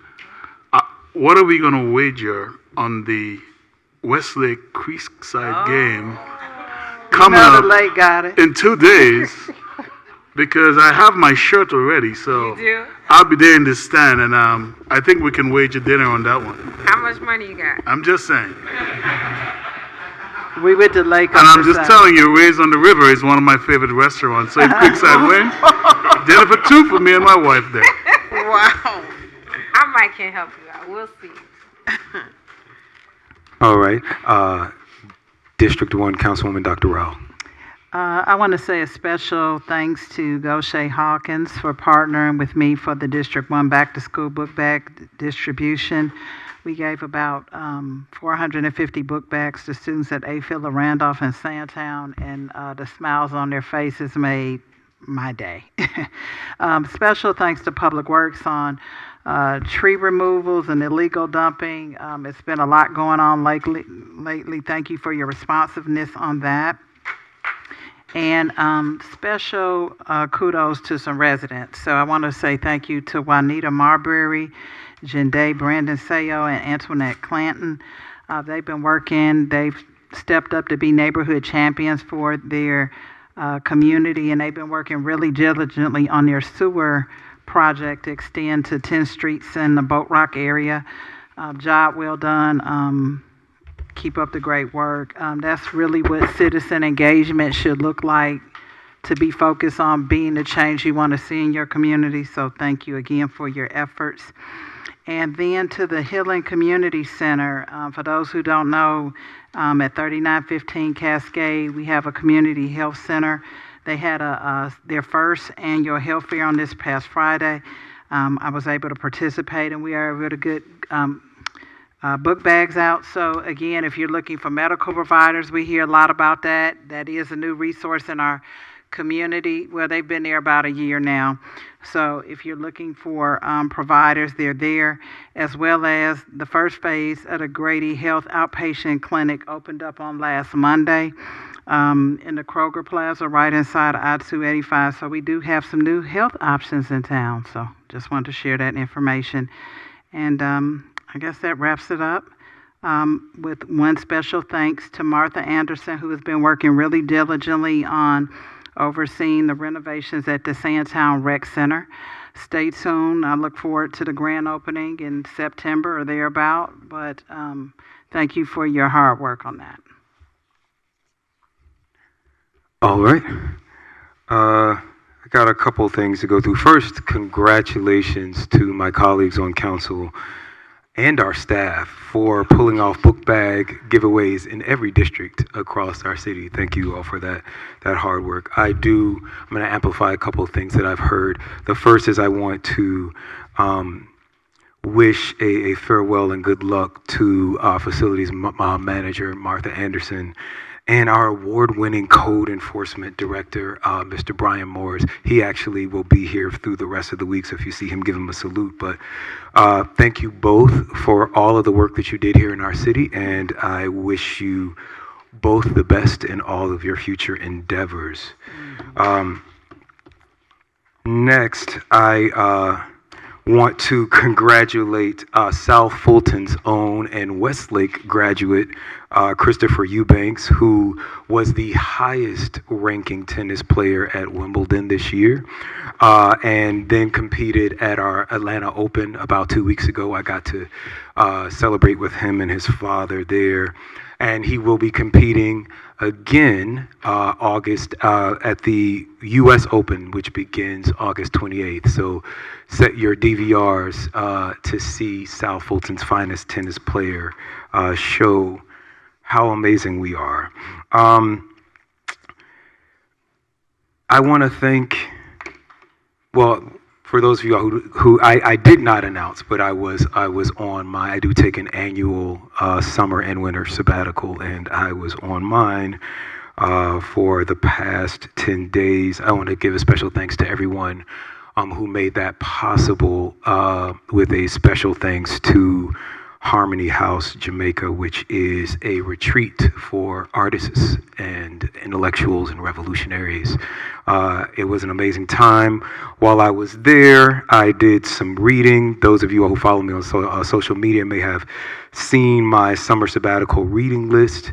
We're going to be discussing some of these books with the authors, starting first with this book, Black on Black, by Atlanta University Center African American Studies professor, Dr. Daniel Black. So you want to pick this book up. We're going to have, he starts a very courageous conversation that we are going to be continuing soon. So follow me on social media to get that full list at Khalid Cares USA. I'm on all the things, Facebook, TikTok, just got an account on, Blue Sky, Mastodon, all the places.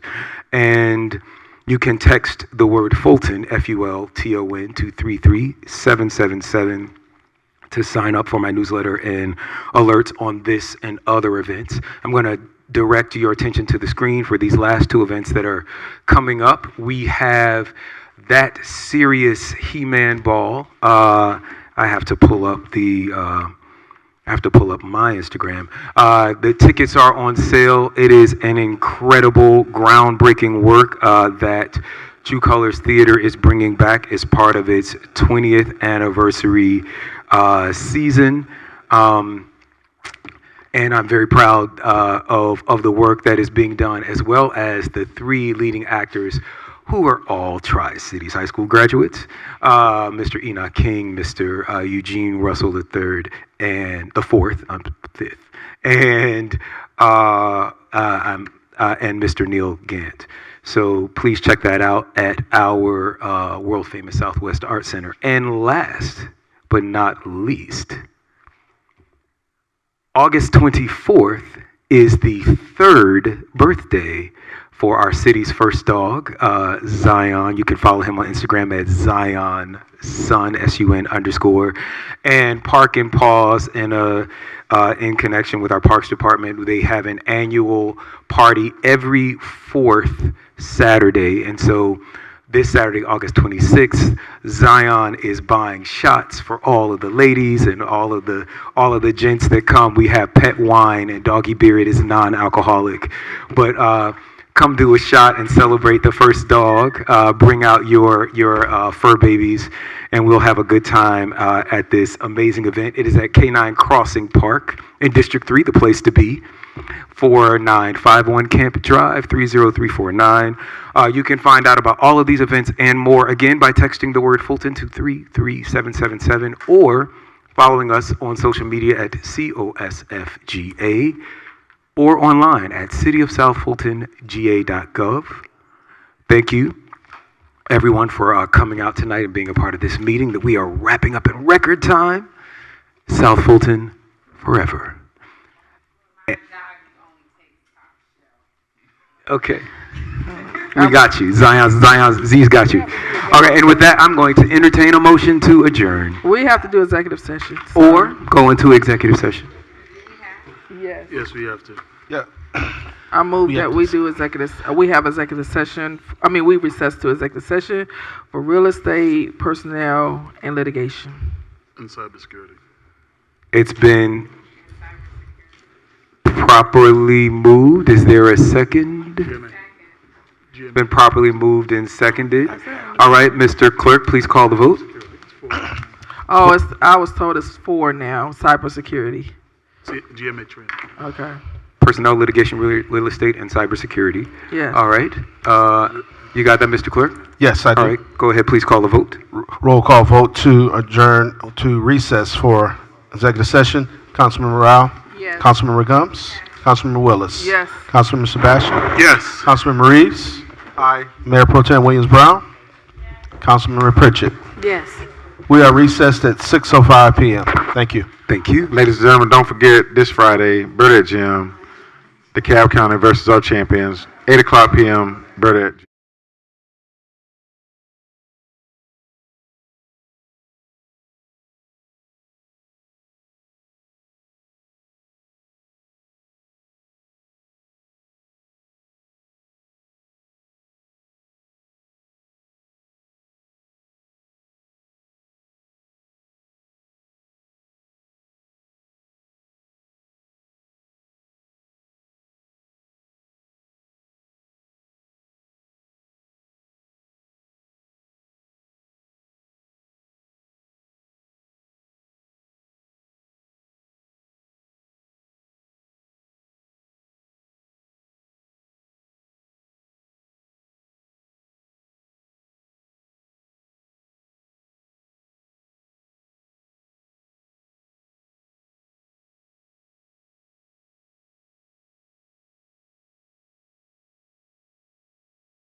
have to interpret chicken scratch from MD. We're live.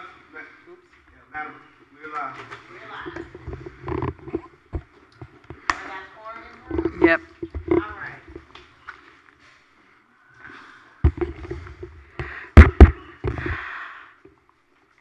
Okay, we are back.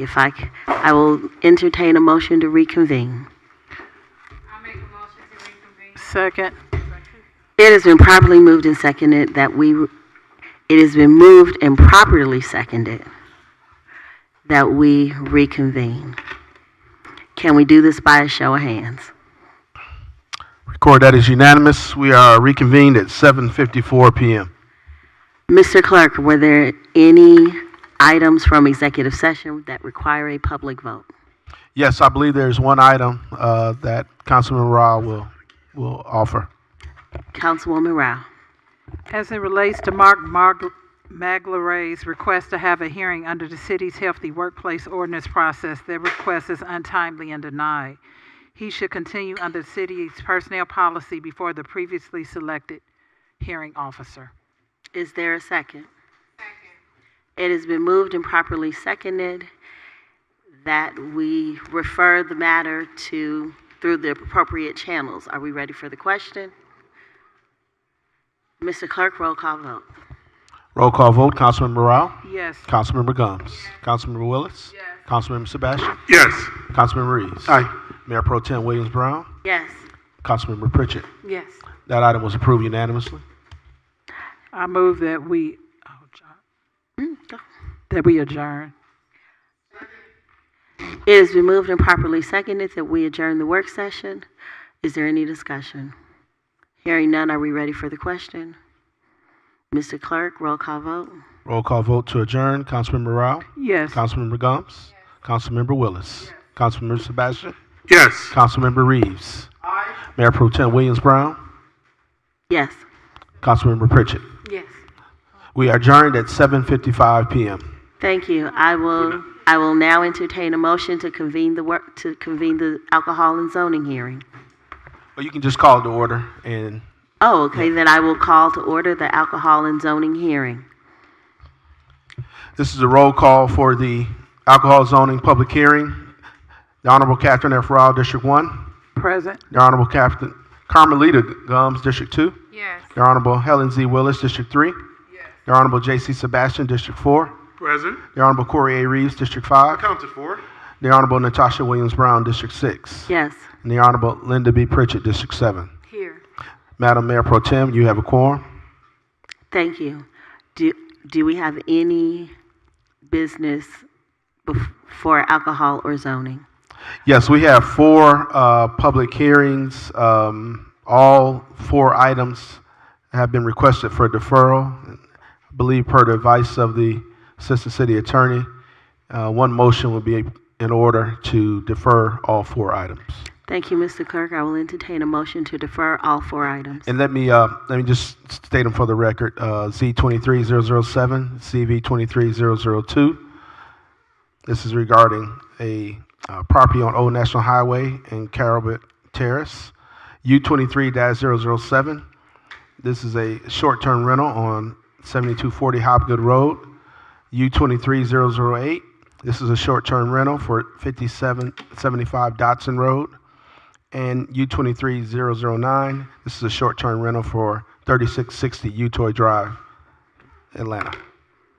Thank you, Mr. Clerk. I will entertain a motion to defer all 4 hearings. I move that we defer all 4 items as stated by our city clerk. Second. It has been moved and properly seconded. We defer all 4 items. Is there any discussion? Hearing none, are we ready for the question? Mr. Clerk, roll call vote. Roll call vote. Councilmember Rao? Yes. Councilmember Gumbs? Yes. Councilmember Willis? Yes. Councilmember Sebastian? Yes. Councilmember Reeves? Aye. Mayor Pro Tem Williams Brown? Yes. And Councilmember Pritchett? Yes. Those items were approved 7-0 to defer. Thank you. I'd like to make a motion to adjourn. Second. It has been moved and properly seconded that we adjourn. Is there any discussion? Hearing none, are we ready for the question? Can we do this by a show of hands? I record that as unanimous. We are adjourned at 7:58 p.m. And would like to remind the public that we have our first millage rate public hearing tomorrow at 6 p.m. at Southwest Arts Center. Thank you. Have a good evening.